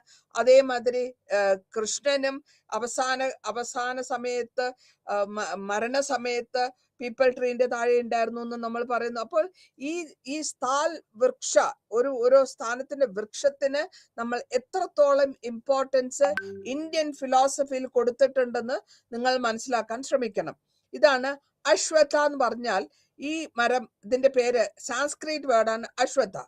അതിന്റെ അർത്ഥം പീപ്പിൾ ട്രീ എന്നാണ്. ഈ പീപ്പിൾ ട്രീയിലാണ് ഭഗവാൻ കൃഷ്ണൻ ഇരിക്കുമ്പോൾ കാലിൽ അമ്പ് കൊള്ളുകയും അതോടുകൂടി ഇഹലോകവാസം വെടിയുന്നു എന്നൊക്കെ ഹിന്ദു മതത്തിന്റെ വിശ്വാസം. അതേമാതിരി തന്നെ അടുത്തതായിട്ട് വേറെയും പല സേക്രഡ് ട്രീസ് ഉണ്ട് ഇന്ത്യൻ ചരിത്രത്തില്. ഭഗവാന്റെ ഈ കൃഷ്ണന്റെയും അർജുനന്റെയും വിശ്വാസം, ഈ അതായത് ഭഗവാൻ കൃഷ്ണൻ അർജുനന് ഗീതാപദേശം നൽകുന്നത് കുരുക്ഷേത്രത്തിൽ ഒരു ബനിയൻ ട്രീന്റെ താഴെ വെച്ചിട്ടാണ്. കാരണം അർജുനനാണ് പറഞ്ഞു കൊടുക്കുന്നെങ്കിൽ കൂടെയും അർജുനൻ കേൾക്കത്ത വിധത്തിൽ പറഞ്ഞ് മനസ്സിലാക്കുമ്പോൾ അത് നമ്മളുടെ മനുഷ്യരാശിക്കുള്ള ആ ഗീതോപദേശമാണ്. അപ്പോൾ ഇവരിപ്പോഴും വിശ്വസിക്കുന്നു, അവിടെയുള്ളവർ ഇപ്പോഴും ആ ബനിയൻ ട്രീ, അന്നത്തെ ബനിയൻ ട്രീ തന്നെ ഇപ്പോഴും ഉണ്ടെന്ന് നമ്മൾ വിശ്വസിക്കുന്നു. അതേമാതിരി തന്നെ ലോർഡ് ശിവനും ഇരിക്കുന്നത് ബനിയൻ ട്രീയിലാണെന്നാണ് ഇന്ത്യൻ ചരിത്രത്തിൽ, ഇന്ത്യൻ ഫിലോസഫിയിൽ വിശ്വസിക്കുന്നത്. ദേവീനെ കണക്ഷൻ ചെയ്യുമ്പോൾ നമ്മൾ എപ്പോഴും പറയാറുണ്ട് ഈ മരം, നീം എന്ന് വെച്ചാല് പ്രത്യേകമായിട്ടുള്ള ഒരു തരത്തിലുള്ള മരം. അത് നമ്മള് ഈ അതുകൊണ്ടാണ് ചിക്കൻ ബോക്സ് ഒക്കെ വരുമ്പോ നീമിന്റെ ലീഫ് മെഡിക്കൽ വാല്യൂസ് ഉള്ളത്. അപ്പൊ ആ കാലഘട്ടങ്ങളിൽ മെഡിക്കൽ വാല്യൂസ് ഉള്ള ട്രീസിനെ അവർ സിംബോളിക്കലി ദൈവമായിട്ട് കണക്കാക്കി അത് ആ നീമിന്റെ ഇല കൊണ്ടുവന്ന് വയ്ക്കുമ്പോൾ അതിന്റെ സ്മോൾ പോക്സിനൊക്കെ ട്രീറ്റ്മെന്റിന് വളരെ നല്ലതാണ്. അപ്പൊ അത് നീമിന്റെ പേസ്റ്റ് ഇപ്പൊ ഉണ്ടാക്കുന്നുണ്ട്. അപ്പൊ നീം ട്രീയിലാണ് ദേവി ഇരിക്കുന്നു എന്ന് നമ്മൾ വിശ്വസിക്കുന്നു. ഇപ്പോൾ ഞാൻ പറഞ്ഞത് ബനിയൻ ട്രീ കുരുക്ഷേത്ര സമയത്ത്, യുദ്ധസമയത്ത് ഈ മരത്തിന്റെ താഴെ, അതായത് ബനിയൻ ട്രീന്റെ താഴെ വെച്ചിട്ടാണ് ഗീതാ ഉപദേശം ഭഗവാൻ കൃഷ്ണൻ അർജുനന് നൽകി. കാരണം അർജുനൻ ഇത്തിരി കൺഫ്യൂസ്ഡ് ആയിരുന്നു. അങ്ങേർക്കൊരു ഗീതോപദേശം നൽകി. അതിൽ കൂടെയാണ് മനുഷ്യന് എന്താണ്, എങ്ങനെയാണ്, എപ്പോഴാണ് ചെയ്യേണ്ടതെന്നുള്ള ഉപദേശമാണ് കൃഷ്ണൻ ചെയ്യുന്നത്. അതിനെ ഇപ്പോഴും അതിനെ പ്രൊട്ടക്ട് ചെയ്ത് ഒരു ടൂറിസ്റ്റ് സ്പോട്ടാക്കി അവര് ഗവൺമെന്റ് സൂക്ഷിക്കുന്നു. ഇതിലൊക്കെ കാരണം എന്താന്ന് വെച്ചാൽ ഈ നമ്മൾ മരങ്ങളെ അത്രത്തോളം കണക്ഷൻ കൊടുത്തിട്ടുണ്ട്. ഓരോ മരത്തിനും നമ്മൾ ഇമ്പോർട്ടൻസ് കൊടുക്കുന്നുണ്ട്. ആ മരത്തിന്റെ പരിപാലനം ചെയ്തു പോകുന്നുണ്ട്. ഇന്ത്യയില് നമ്മള് യാഗങ്ങളൊക്കെ ചെയ്യണം, വീട്ടിൽ എന്തെങ്കിലും പൂജകളൊക്കെ ഉണ്ടാകുമ്പോൾ മാവിന്റെ ഇല കൊണ്ടുവന്ന് കെട്ടാറുണ്ട്. അതൊരു ശുഭലക്ഷണമാണ്. അതുകൊണ്ടാണ് അങ്ങനെയൊക്കെ ചെയ്യുന്നത്. പിന്നെ നമ്മുടെ സാധാരണ വീടുകളിൽ ക്ലസ്റ്റർ ഫിഗ് എന്ന് പറഞ്ഞൊരു ചെടി ഉണ്ടാവും. അപ്പൊ അതും അവിടെ കൊണ്ടുവന്ന് നമ്മൾ വെക്കാറുണ്ട്. ഇന്ത്യൻ വീടുകളിൽ കാണാറുണ്ട്. കാരണം ഇതൊക്കെ വിഷ്ണുവായിട്ടും വിഷ്ണുവിനെ സംബന്ധിക്കുന്ന അല്ലെങ്കിൽ ഏത് ആഗ്രഹങ്ങളും സാധിച്ചു തരുന്ന കൽപ്പവൃക്ഷം എന്നുള്ള ലെവലിൽ നമ്മൾ കാണുന്നു. അതിന്റെ ഇലകളിൽ കൂടെ കിംബുഷ്വ ഈ ട്രിനിറ്റി, ബുദ്ധൻ, ബ്രഹ്മ വിഷ്ണു മഹേശ്വരന്റെ സ്ഥാനം അല്ലെങ്കിൽ പ്രസൻസ് ഉണ്ടെന്നുള്ള വിശ്വാസമാണ്. ഈ അടുത്ത സ്ലൈഡിൽ ഞാൻ ക്ലസ്റ്റർ വിഗ് ആണ് കാണിച്ചിട്ടുള്ളത്. ഇവിടെ നമ്മൾ സാധാരണമായിട്ടുള്ള ഒരു വിശ്വാസം എന്താ വെച്ചാൽ ഇവിടെ ബ്രഹ്മ വിഷ്ണു മഹേശ്വരന്മാർ 3 പേരുടെയും പ്രസൻസ് ഉണ്ട് എന്നുള്ളതാണ് വിശ്വാസം. അപ്പൊ ഇനി യക്ഷകാസും യക്ഷീസും ഏഞ്ചലിക് ഗാർഡിയൻസ് ആണ് ഓരോ സ്പെസിഫിക് കമ്മ്യൂണിറ്റിന്റെ ഓരോ വില്ലേജിലും. അപ്പോൾ അവിടെ നമ്മൾ ഋഗ്വേദത്തിലും അഥർവവേദത്തിലും ഉപനിഷത്തിലും ബ്രഹ്മണസിലും ഒക്കെ ഇതിനെപ്പറ്റി പരാമർശിച്ചിട്ടുണ്ട്. ബുദ്ധിസ്റ്റ് ജാതകാസിലും അവര് രുക്ധാമ അല്ലെങ്കിൽ വിരുക്തധാമ എന്ന് പറയുന്നത് ട്രീനെ അല്ലെങ്കിൽ മരത്തിനെ വർഷിപ്പ് ചെയ്യുക, മരത്തിനെ പൂജ ചെയ്യുക, മരത്തിനെ നമ്മൾ ഈ അമ്പലങ്ങളിലൊക്കെ പോയി കാണുമ്പോൾ നമുക്ക് കാണാൻ പറ്റും ചുമന്ന ത്രെഡൊക്കെ കെട്ടിയിട്ടുണ്ടാവും, മഞ്ഞ ത്രെഡ് കെട്ടിയിട്ടുണ്ടാവും മരത്തിലൊക്കെ. കാരണം അതൊരു വിശ്വാസമാണ്, ഇന്ത്യൻ ഫിലോസഫി കാരണമുള്ള വിശ്വാസം. നമ്മൾക്ക് അത് സന്തോഷം തോന്നുമ്പോൾ നമ്മൾ അത് ചെയ്യുന്നു. നമ്മൾക്കത് പ്രാർത്ഥിച്ചു കഴിഞ്ഞ ശേഷം നമ്മൾക്ക് എന്ത് പ്രാർത്ഥിച്ചോ അത് കിട്ടിക്കഴിയുമ്പോൾ നമ്മൾ അവിടെ താങ്ക്സ് ഗിവിങ് ചെയ്യുന്നു. യക്ഷകാസ് ആൻഡ് യക്ഷീസ് ഇവരെയൊക്കെ എപ്പോഴും നമ്മൾ ഒരു സ്പിരിറ്റ്സ് ആയിട്ട്, വെജിറ്റേഷൻ സ്പിരിറ്റ് ആയിട്ടും പവറിന്റെ ലൈഫിന്റെ തീർത്ഥങ്കരാസ്, ഓരോ തീർത്ഥങ്കരാസും ഓരോ യക്ഷനും യക്ഷിയും കൂടെ നമ്മൾ പ്രൊട്ടക്ടിങ് അല്ലെങ്കിൽ നമ്മള് ഗാർഡിയൻ ഏഞ്ചൽസ് എന്ന് പറയാം ഇതില്. അപ്പോ അങ്ങനെ ഒരു നമുക്കൊരാൾ ഒപ്പോഴും ഉണ്ട്, നമ്മളെ സൃഷ്ടിക്കുന്നുണ്ട്, രക്ഷപ്പെടുത്തുന്നുണ്ട് എന്നുള്ള ഒരു വിശ്വാസത്തിന്റെ പേരിലാണ് ഇതിന്റെ അവിടെ യക്ഷകനും യക്ഷീനും അവിടെ മരത്തിന്റെ താഴെ സ്ഥാപിച്ചിരിക്കുക. പിന്നെ കൂടാണ്ട് മരങ്ങൾ എന്തൊക്കെ ചേരുന്നു, ട്രാവലേഴ്സിന് ഷെൽട്ടർ കൊടുക്കുന്നു, അതേമാതിരി തന്നെ ട്രാവൽസിന് ഓരോ ലെസൺസും കൊടുക്കുന്നുണ്ട്. ഈ ഫലങ്ങൾ, ഫലവൃക്ഷങ്ങൾ, മാങ്ങ ആയിക്കോട്ടെ അല്ലെങ്കിൽ ചക്ക ആയിക്കോട്ടെ, ഇതിനൊക്കെ ഒരു കമ്മ്യൂണിറ്റിക്ക് ഒരു സർവീസ് എന്നുള്ള ലെവലിലും അവിടെ വരുന്നുണ്ട്. ആനിമൽസിനെ പറ്റി പറയുകയാണെങ്കിൽ നമ്മൾ ഇന്ത്യൻ ചരിത്രത്തിൽ അഹിംസയാണ് ഏറ്റവും കൂടുതലായിട്ടുള്ളത്.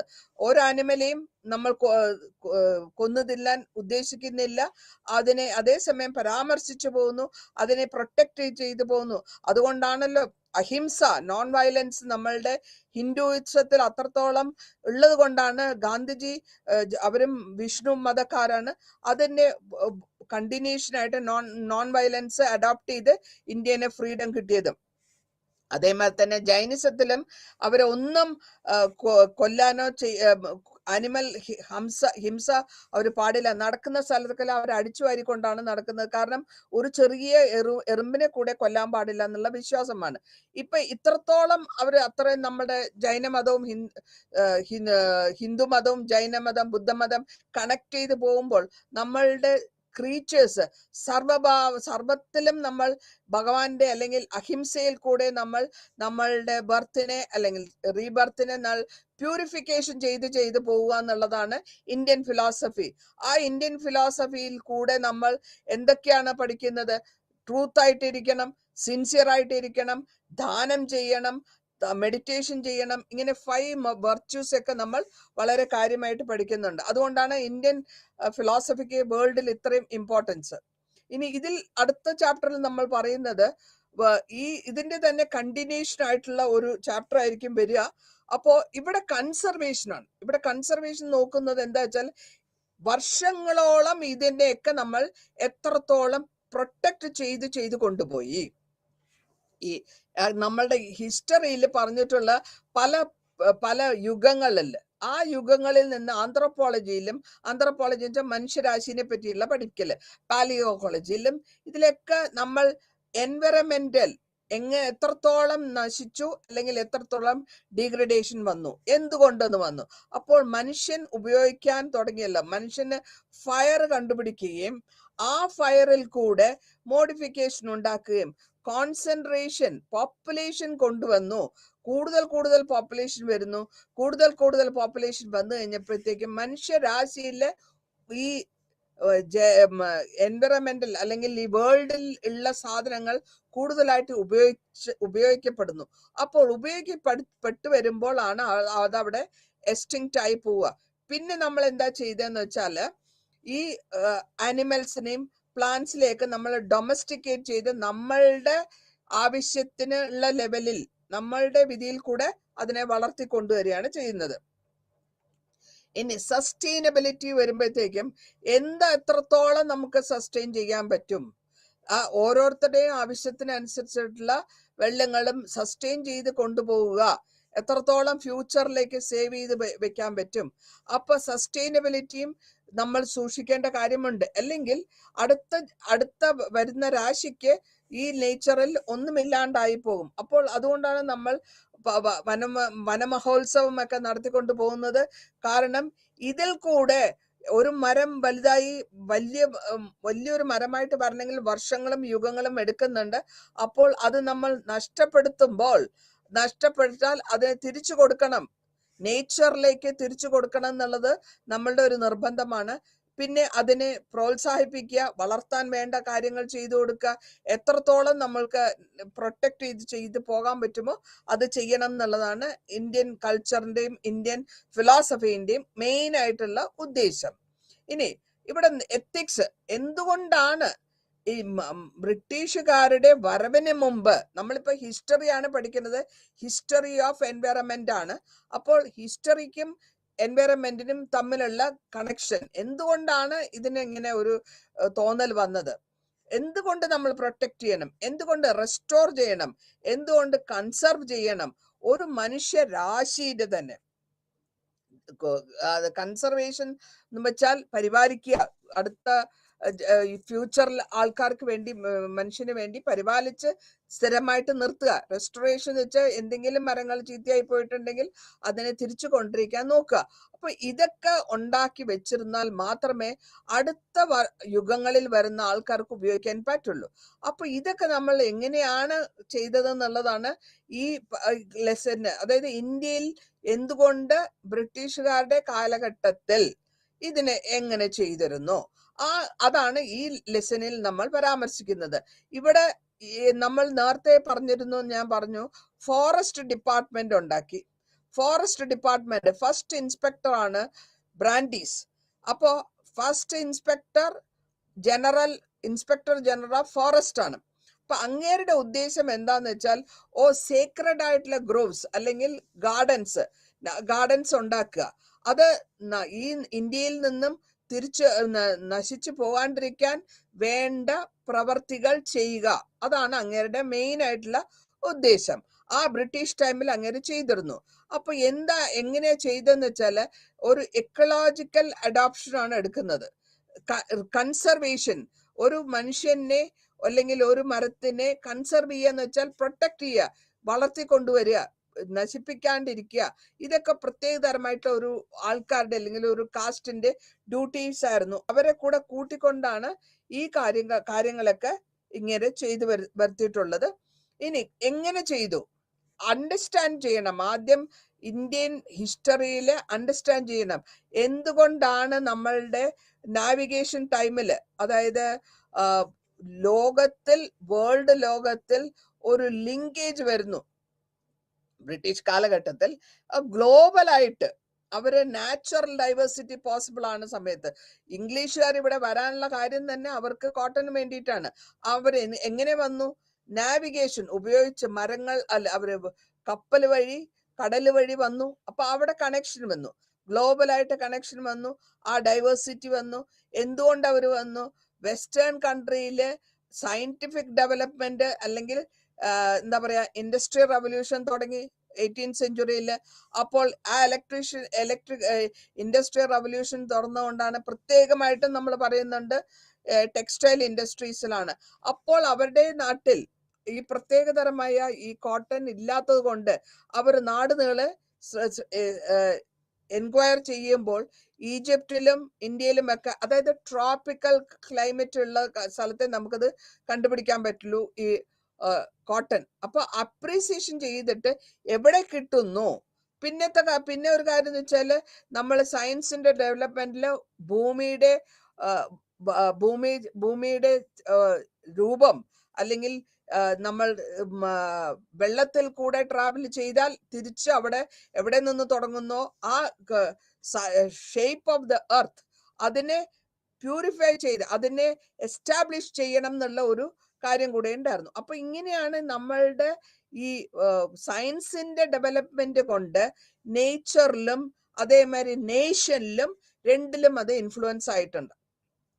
അപ്പോൾ ഇവിടെ വിനിത ദാമോദരൻ പറയുന്നത് എന്താ വെച്ചാൽ വേർഡ് പ്രത്യേകമായിട്ട് ഉപയോഗിച്ചിട്ടുള്ളത് കൺസർവൻസി. അതായത് ആദ്യമായിട്ട് 14ാം നൂറ്റാണ്ടിൽ ബ്രിട്ടനിൽ ഉപയോഗിച്ചു കൺസർവൻസി. എന്തിനാണ്? ആ റിവർ ബേസിൻ, റിവർ തേംസിനെ കൺസർവ് ചെയ്യുക, പ്രൊട്ടക്ട് ചെയ്യുക, നശിച്ചു പോകാണ്ട് അതിനെ കൺസർവ് ചെയ്ത് അതിനെ പരിപാലിച്ച് അതിന് വേണ്ട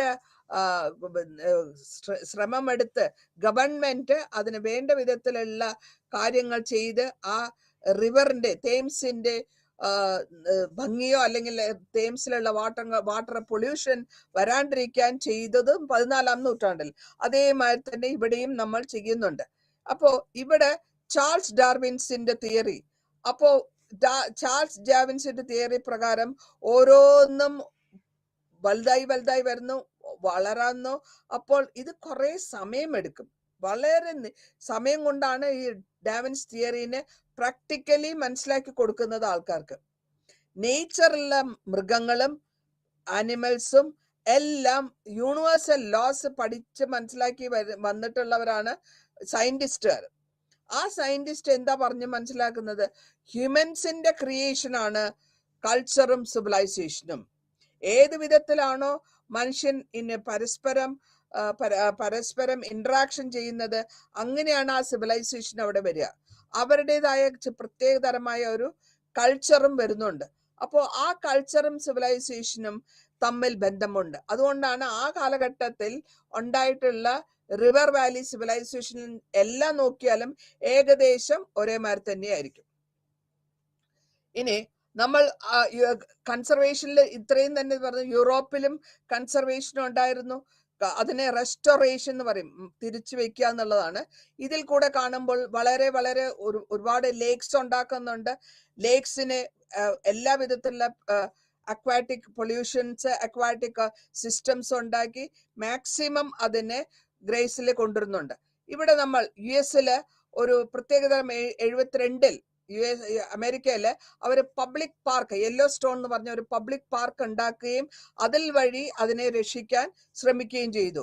ആ കാനഡയിൽ അതാണെങ്കിൽ ബഫനഫ് നാഷണൽ പാർക്ക് ഉണ്ടാക്കിയിട്ടുണ്ട്.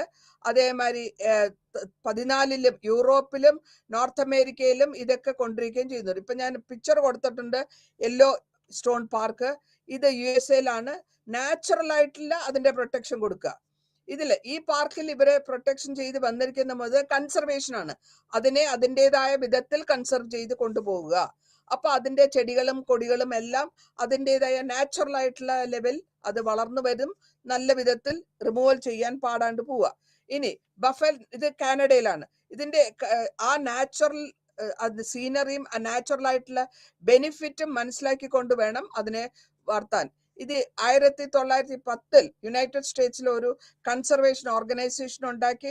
അതുകൊണ്ട് അവര് നാഷണൽ ട്രസ്റ്റ് ഉണ്ടാക്കി. 1895 പ്രിസർവേഷൻ വൈൽഡ് ഫ്ലോണ ആൻഡ് എംപയറിലുള്ള എല്ലായിടത്തും ഉണ്ടാക്കി. 1889 1913 ജർമ്മനി, ഫ്രാൻസ്, ഓസ്ട്രിയ ഇവരെല്ലാം കൂടെ ചേർന്ന് ഒരു പാർക്ക്, നാഷണൽ പാർക്സ് എല്ലാ സ്ഥലങ്ങളിലും നാഷണൽ പാർക്ക്, നേച്ചറിനെ പ്രൊട്ടക്ട് ചെയ്യണം അവനവന്റെ രാജ്യത്തിൽ. അതാണ് അതിന്റെ ഉദ്ദേശം. അവനവന്റെ രാജ്യങ്ങളിൽ അതാത് തലവന്മാരെ മീറ്റ് ചെയ്യുകയും അവര് സംസാരിക്കുകയും ഇതേമാതിരി ട്രസ്റ്റ് ഫോം ചെയ്യുകയും അതിൽ കൂടെ ഡിസിഷൻ എടുക്കുന്നു. എൻ്റെ രാജ്യത്തിലുള്ള നേച്ചുറൽ നാഷണൽ പാർക്സ് വഴി നമ്മളുടെ ഫ്ലോറ, ഫോണ, വൈൽഡ് ആനിമൽസ്, വൈൽഡ് പ്ലാന്റ്സ് എല്ലാത്തിനെയും പ്രൊട്ടക്ട് ചെയ്യാന്നുള്ള ഒരു തീരുമാനത്തിൽ വരുന്നു. ഇനി 20-ാം നൂറ്റാണ്ടിൽ എന്താ വരുന്നത് വെച്ചാല്, 20-ാം നൂറ്റാണ്ടിൽ കുറച്ചുകൂടെ അഡ്വാൻസ്ഡ് ആയിട്ടും കുറച്ചുകൂടെ വെസ്റ്റേണൈസ്ഡ് ആയിട്ടും ഈ കോളനീസിലൊക്കെ ഉണ്ടാക്കിയിട്ടുള്ള എല്ലാ കോളനീസിലും ഈ പ്രിസർവേഷൻ അല്ലെങ്കിൽ പ്രോഗ്രസീവായിട്ട് ആനിമൽസിന് അല്ലെങ്കിൽ വൈൽഡ് ലൈഫിലുള്ള ഫോറസ്റ്റ് ആയിക്കോട്ടെ, റേഞ്ചസ് ആയിക്കോട്ടെ, വാട്ടർ പവർ ആയിക്കോട്ടെ, എല്ലാത്തിനെയും റിന്യൂവബിൾ ഓർഗാനിക് റിസോഴ്സസ് ആക്കി മാറ്റുക. എന്നിട്ട് അതിനെ ഹാർവെസ്റ്റ് ചെയ്യുക, സയന്റിഫിക് ആയിട്ട് ചെയ്യുക, അതിനെ ഫാസ്റ്റർ ആയിട്ട് തീർക്കാണ്ട് വളരെ തിരിച്ചും കിട്ടുന്ന വിധത്തിൽ ഉള്ള ഒരു ഒരു മെത്തേഡ് അഡോപ്റ്റ് ചെയ്യാണ് 20-ാം നൂറ്റാണ്ടിൽ നമ്മൾ കാണുന്നത്. ഇനി അതേമാതിരി എന്ത് ആക്ഷൻ അവരെടുത്തു, 20-ാം നൂറ്റാണ്ടിൽ എന്ത് ആക്ഷനാണ് അവരെടുത്തതെന്ന് വെച്ചാൽ 1913 ഒരു കോൺഫറൻസ് നടത്തി. പ്രൊട്ടക്ഷൻ ഓഫ് നേച്ചർ ഇൻ സ്വിറ്റ്സർലൻഡിലാണ് ഇത് നടക്കുന്നത്. ഇവിടെ 16 രാജ്യങ്ങളിൽ നിന്നുള്ള റെപ്രസെന്റേറ്റീവ്സ് വരികയും അവര് സംസാരിക്കുകയും അവർ ഇതിൽ കൂടുതൽ കോപ്പറേഷനിലായിട്ട് എന്തൊക്കെ ചെയ്യാമെന്ന് വിചാരിക്കുകയും 1930 ഇന്റർമീഡിയറ്റ് സ്റ്റെപ്സ് ആയിട്ട് അവർ എടുത്തിട്ടുള്ള സ്റ്റെപ്സ് ആണ്. 2 സ്റ്റെപ്പ് അവർ എടുത്തിട്ടുണ്ട്. ഒന്ന്, second international conservation conference in Paris 1923 23 ഒരു പാരീസിൽ ഒരു കോൺഫറൻസ് നടത്തി. 1928 ഇന്റർനാഷണൽ ഓഫീസ് ഫോർ പ്രൊട്ടക്ഷൻ ബ്രസീൽസിൽ. ഇത് രണ്ടും ഈ പരിണാമം, ഈ മീറ്റിംഗിന്റെ കോൺഫറൻസിന്റെ ആക്ഷൻ ആയിട്ട് അല്ലെങ്കിൽ പരിണാമമായിട്ട് റിസൾട്ടായിട്ട് നമുക്ക് കണ്ടുപിടിക്കാം. ഇനി ഇതിൽ കൂടെ എന്തൊക്കെയാ ചെയ്ത് വെച്ചാല്, ബേർഡ് കൺസർവേഷൻ പാരീസിൽ ഉണ്ടാക്കി 1933. പിന്നെ ആഫ്രിക്കയിലുള്ള ഫ്ലോറ ഫോണയൊക്കെ കൺസർവ് ചെയ്യാനായിട്ട് 1933 ഒരു കോൺഫറൻസ് നടത്തി. അമേരിക്കയില്, നോർത്ത് അമേരിക്കയില് വൈൽഡ് ലൈഫ് കോൺഫറൻസ് നടത്തി 1936. ഇതൊക്കെ ആക്ഷൻസ് എടുത്താണ്. എന്ത് ആക്ഷൻ അവർ എടുത്തു എന്ന് ചോദിച്ചാൽ, ഈ മീറ്റിംഗില് ഒരു പാൻ അമേരിക്കൻ യൂണിയൻ 1940 എടുത്തു. എന്നിട്ട് കൺസർവേഷൻ ഇഷ്യൂസ് ഉണ്ടാക്കി. ആ ഇഷ്യൂസ് വഴി ഇവർ വെസ്റ്റേൺ ഹെമിസ്ഫിയർ മുഴുവനും പ്രൊട്ടക്ട് ചെയ്യണം എന്നുള്ള ഒരു ലെവലിലേക്ക് കൊണ്ടുവരുന്നു. ഈ ലെവലിൽ ഇക്കോളജിയും എവല്യൂഷണറി ബയോളജിയും എടുത്ത് സയന്റിഫിക് ആയിട്ട് അതിനെ അസംഷൻ കൊണ്ടുവരികയാണ് നമ്മൾ ചെയ്യുന്നത്. ഇനി ഇത് കൂടാണ്ട് ഒരു ഇക്കോളജി എന്ന് വെച്ചാൽ ടേം എന്താണ്? ഈ ഇക്കോളജി എന്ന് പറയുമ്പോൾ ജർമ്മൻ സുയോളജിസ്റ്റിന്റെ പേരിലാണ് ഒരു സയന്റിഫിക് അണ്ടർസ്റ്റാൻഡിങ് നടത്തുകയും അതിന്റെ ലാൻഡ്സ്കേപ്പിലും ഓരോ എവല്യൂഷൻ, ഓരോ വ്യത്യാസം, ബയോളജിയിൽ വരുന്ന വ്യത്യാസങ്ങൾ, അപ്പോൾ അങ്ങനെ കൺസർവേഷൻസ് നടത്തിക്കൊണ്ടുവരുമ്പോൾ വളരെ കാര്യമായിട്ടുള്ള ഡെവലപ്മെന്റ്സ് ആണ് കൊണ്ടുവരുന്നത്. ക്രിട്ടിസൈസ് ചെയ്ത് പെർസ്പെക്റ്റീവായിട്ടും അല്ലെങ്കിൽ ഈ ജനറൽ ആയിട്ടുള്ള കണക്ഷൻ, വേൾഡിലെ ലാൻഡ്, ഭൂമി ഒരുമിച്ച് അല്ലെങ്കിൽ ലാൻഡ് ഒരുമിച്ച് എന്നുള്ള ലെവലില് മനുഷ്യൻ അതിനെ ഹെൽത്തി ക്വാളിറ്റി ലൈഫിന് ജീവിക്കാനുള്ള വിധത്തിൽ സിസ്റ്റത്തിനെ, ഇന്ത്യൻ സിസ്റ്റത്തിനെ ആയിക്കോട്ടെ, ലോകം മുഴുവനും ആ ഒരൊറ്റ നാച്ചുറൽ സിസ്റ്റത്തില് കൊണ്ടുവരണം എന്നുള്ള ഒരു ഉദ്ദേശമാണ് ഇവിടെ നമ്മൾ മനസ്സിലാക്കാൻ ശ്രമിക്കേണ്ടത്. ഇക്കോളജി എന്ന് പറഞ്ഞ ആ ടേമിൽ കൂടെ നമ്മൾ പറയാൻ ഉദ്ദേശിക്കുന്നതാണ് ഒരു മാനവരാശി നല്ല ക്വാളിറ്റി ലൈഫിൽ ജീവിച്ചു വരിക. അപ്പൊ അതിന് വേണ്ട ആക്ഷൻസ്, അതിന് വേണ്ട റിയാക്ഷൻസ് എല്ലാ തലവന്മാരും, എല്ലാ രാജ്യത്തിലെ തലവന്മാരും എടുക്കണം. ഇന്റർനാഷണൽ യൂണിയൻ കൺസർവേഷൻ IUCN ഇവരെടുത്തു. സെക്കൻഡ് വാറിന് ശേഷമാണ് ഇതിൽ എല്ലാ രാജ്യത്തിനെയും വിളിക്കുകയും അവരെ പുതിയ ഇൻഡിപെൻഡന്റ് ആയ രാജ്യങ്ങളെ വിളിക്കുകയും അവർക്ക് മനസ്സിലാക്കി കൊടുക്കുകയും ഡീകോളനൈസേഷൻ ചെയ്തവർക്കും ഇക്കണോമിക്കൽ ഡെവലപ്മെന്റ് ഇല്ലാത്തവർക്കും എങ്ങനെ അത് ചെയ്യാം, അല്ലെങ്കിൽ ഏത് വിധത്തിൽ അതിനെ പ്രൊട്ടക്ട് ചെയ്യാം എന്നുള്ളതൊക്കെ പറഞ്ഞ് മനസ്സിലാക്കി കൊടുത്ത് മീറ്റിംഗിൽ കൂടെ മനസ്സിലാക്കി കൊടുക്കുകയാണ്. 1948 ഒരു കൺസർവേഷൻ നേച്ചർ എന്നുള്ള ഒരു സിസ്റ്റം അല്ലെങ്കിൽ ഒരു ഐഡിയ ഉണ്ടാക്കി അതിൽ കൂടെ വേൾഡ്, ലോകം മുഴുവനുമുള്ള ബയോട്ടിക് എൻവയറമെന്റ്, ആകെ മൊത്തം ലോകത്തിലുള്ള ബയോട്ടിക് എൻവയറമെന്റിനെ പ്രൊട്ടക്ട് ചെയ്യണം. ഏത് വിധത്തിൽ പ്രൊട്ടക്ട് ചെയ്യുന്നത്, ഇതൊക്കെ അവർക്ക് എല്ലാ രാജ്യത്തിലെയും ഉള്ള രാഷ്ട്രത്തിലുള്ളവർക്കും അവരുടെ ഓർഗനൈസേഷൻസ് ഉണ്ടാക്കാനും ഈ ഓർഗനൈസേഷൻ മുഖാന്തരം നേച്ചറെ പ്രൊട്ടക്ട് ചെയ്യുന്നുള്ള ഒരു ഐഡിയാസ് ആണ് കൊടുക്കുന്നത്. പിന്നെ നമ്മൾ കാണുന്നത് UNO പ്രോഗ്രാമാണ്. ദാറ്റ് ഈസ് സെക്കൻഡ് വേൾഡ് വാറിന് ശേഷമാണല്ലോ യുണൈറ്റഡ് നേഷൻസ് ഉണ്ടാവുന്നത്. അപ്പോൾ സെക്കൻഡ് വേൾഡ് വാറിന് ശേഷം UNOന്റെ ഇൻവോൾവ്മെന്റ് നാഷണൽ ലെവലിലും ഇന്റർനാഷണൽ ലെവലിലും ആ പവർഫുൾ ആയിട്ടുള്ള ഓർഗനൈസേഷനാണ് UNO. അപ്പോൾ അവരെടുക്കുന്ന പോളിസികൾ, അവർ പറഞ്ഞ് മനസ്സിലാക്കി കൊടുക്കുന്ന പോളിസികൾ എല്ലാ മെമ്പർ സ്റ്റേറ്റ്സിനും അല്ലെങ്കിൽ എല്ലാ മെമ്പർ കൺട്രികളും മനസ്സിലാക്കുകയും കൺസർവേഷൻ പ്രോഗ്രാംസിലേക്ക് വേണ്ടിയിട്ടുള്ള തുടക്കങ്ങൾ കൊടുക്കുകയും ചെയ്യുന്നു. ഇതിൽ കൂടെ അവർ പറഞ്ഞു കൊടുക്കുന്ന ഇഷ്യൂസ് മുഴുവനും നല്ല ഡിസിപ്ലിനായിട്ട് നല്ല ഇൻസ്റ്റിറ്റ്യൂഷൻസ് ഉണ്ടാക്കുക, മെത്തേഡ്സ് ഉണ്ടാക്കുക, കഴിയുന്നിടത്തോളം വാറൊക്കെ കുറയ്ക്കുക, ഇതൊക്കെയാണ് UNO പ്രോഗ്രാമിലും കൂടെ പറഞ്ഞ് മനസ്സിലാക്കി എല്ലാ മെമ്പർ നേഷൻസിനും വേൾഡ് മുഴുവനും UNOന്റെ കൺട്രോളിൽ കൊണ്ടുവരികയും അതിനു വേണ്ടിയിട്ട് അവർ ശ്രമിക്കുകയും ചെയ്തിട്ടുണ്ട്. ഇനി കൺസർവേഷൻ പ്രോഗ്രാംസ്, അവരുടെ കൺസർവേഷൻ പ്രോഗ്രാംസ് എന്തൊക്കെയാന്ന് വെച്ചാൽ സയന്റിഫിക് ആയിട്ട് ഇന്റർ റിലേഷൻസ്, അത് ടെറസ്ട്രിയലായാലും ശരി, വെള്ളത്തിലായാലും ശരി, സമുദ്രത്തിലായാലും ശരി, ആകാശത്തിൽ അറ്റ്മോസ്ഫിയറിലായാലും ശരി, ഇതിലെല്ലാം ഒരു സയന്റിഫിക് ആയിട്ട് അണ്ടർസ്റ്റാൻഡിങ് പറഞ്ഞ് മനസ്സിലാക്കി കൊടുക്കുക. പിന്നെ വേൾഡ് വൈഡ് ഫണ്ട് ഉണ്ടാക്കി അതിനെ പ്രൊട്ടക്ട് ചെയ്യാനും അതേമാതിരി അതിന്റെ ലീഡേഴ്സിന് പ്രിസർവേഷൻ സെറ്റ് ഓഫ് പോളിസീസ് പറഞ്ഞ് മനസ്സിലാക്കി കൊടുത്തു 1961. പിന്നെ അതിന്റെ കൂടെയാണ് നാഷണൽ പാർക്സ്. എല്ലാ സ്റ്റേറ്റ്സിലും എല്ലാ നേഷൻസിലും അവനവന്റെ കൺട്രിയിലുള്ള നാഷണൽ പാർക്സിനെ പ്രൊട്ടക്ട് ചെയ്യുക. അതിന്റെ പാർക്കിന്റെ കൂടെ തന്നെ wild life, wild nature, wild plants എല്ലാം പ്രൊട്ടക്ട് ചെയ്യുക. അത് മാത്രമല്ല ചെറിയ പുതുതായിട്ട് വന്നിട്ടുള്ള രാജ്യങ്ങൾക്കും അല്ലെങ്കിൽ അവർക്കും അത് പറഞ്ഞ് മനസ്സിലാക്കിക്കൂടാ. അപ്പൊ എത്രത്തോളം അതിന്റെ കൺസർവേഷൻ എത്രത്തോളം ഇമ്പോർട്ടൻസ് കൊടുത്തു എന്നുള്ളത് നിങ്ങൾ മനസ്സിലാക്കണം. UNOയുടെ കോൺഫറൻസ് നടക്കുകയാണ്. UNOയുടെ കോൺഫറൻസ് വരുമ്പോഴത്തേക്കും 1968 ഒരു പ്രപ്പോസൽ കൊടുക്കുന്നു. അത് കഴിഞ്ഞ ശേഷം 1972 ഒരു കോൺഫറൻസ് ജൂണിൽ നടത്തുന്നുണ്ട്. ഈ ജൂൺ മുഖാന്തരം ഇവര് ഇതിനെയൊക്കെ കൊണ്ടുവന്ന് ഇതില് എന്തിനാണ് കൊണ്ടുവരുന്നതെന്ന് വെച്ചാൽ ഈ ലോകത്തിൽ ഈ വേൾഡിൽ നമ്മൾ എത്രത്തോളം ജീവിക്കുന്നോ അത് ജീവിക്കുന്ന സമയത്ത് അതിന് വേണ്ട പ്രൊട്ടക്ഷൻ കൊടുത്തിട്ട് ചെടികൾക്കും കൊടികൾക്കും മരങ്ങൾക്കും നേച്ചറിനും, ഇല്ലെങ്കിൽ നാളെ മനുഷ്യരാശി തന്നെ തീർന്നു പോകും എന്നുള്ള ഒരു ലെവലിൽ ഉള്ള ആ ഭീതി മനസ്സിലാക്കി കൊടുത്ത് പ്രൊട്ടക്ഷൻ ചെയ്യാനുള്ള ഒരു ഇനീഷ്യേറ്റീവ് എടുക്കുകയാണ്. കോൺഫറൻസ് നടത്തുന്നുണ്ട് UN പല വിധത്തിലുള്ള കോൺഫറൻസസ് നടത്തിയിട്ടുണ്ട്. അപ്പൊ ഇതിൽ ഫോറിൻ എയ്ഡ് കൊടുത്തിട്ട്, ഫോറിൻ എയ്ഡ് എന്ന് വെച്ചാൽ ധനസഹായം കൊടുക്കുക. US ഫോറിൻ അസിസ്റ്റൻസ് പോളിസി ഉണ്ട്. വേൾഡ് ബാങ്ക് കടം കൊടുക്കുന്നു, ലീഡിംഗ് ആയിട്ടുള്ള വേൾഡ് ബാങ്ക് കടം കൊടുക്കുന്നു, ഡെവലപ്മെന്റ് പ്രോഗ്രാംസ് കൊണ്ടുവരുന്നു. ഇതൊക്കെ ചെയ്ത് ഈ ഡൈവേഴ്സിറ്റി ആയിട്ടുള്ള കൺട്രീനെ എക്കോസിസ്റ്റത്തില്, അവനവന്റെ പറഞ്ഞിട്ടുള്ള എക്കോസിസ്റ്റത്തിലും അതിന്റെ പരിമിതമായ നിർമ്മിതിക്കുള്ളിൽ ഉള്ള എക്കോസിസ്റ്റം വഴി എല്ലാ സ്റ്റോക്ക്ഹോമിലാണ് ഈ മീറ്റിംഗ് നടത്തുന്നതും ഇതിനെപ്പറ്റിയുള്ള ഡിസിഷൻസ് എടുക്കുന്നതും. ഇനി വേൾഡ് ചാപ്റ്റർ ഒക്കെ ഉണ്ടാക്കുന്നു. അതിനുശേഷം വേൾഡ് ചാപ്റ്റർ ആയിട്ടുള്ള നേച്ചറിന് വേണ്ടി അല്ലെങ്കിൽ ഭൂമിക്ക് വേണ്ടി 1982 ഒക്ടോബർ 22 യുണൈറ്റഡ് നേഷൻസ് ഒരു പോളിസി അഡോപ്റ്റഡ് ഒരു വേൾഡ് ചാപ്റ്റർ ഫോർ നേച്ചർ എന്നുള്ള പോളിസി അഡാപ്റ്റ് ചെയ്യുന്നു. ഇതിൽ കൂടെ 5 പ്രിൻസിപ്പിൾസ് ആണ് അവർ കൺസർവേഷന് കൊണ്ടുവരുന്നത്.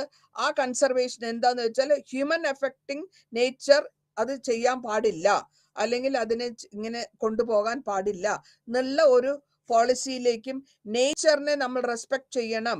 ആ നേച്ചറിന്റെ റെസ്പെക്ട് വഴി നമുക്ക് ആവശ്യമായ എസെൻഷ്യൽ പ്രോസസ് മാത്രമല്ല, നമ്മളുടെ വരും തലമുറയെ കൂടെ നമ്മൾ പ്രൊട്ടക്ഷൻ ചെയ്യാൻ വേണം എന്നുള്ളതാണ് പറയുന്നത്.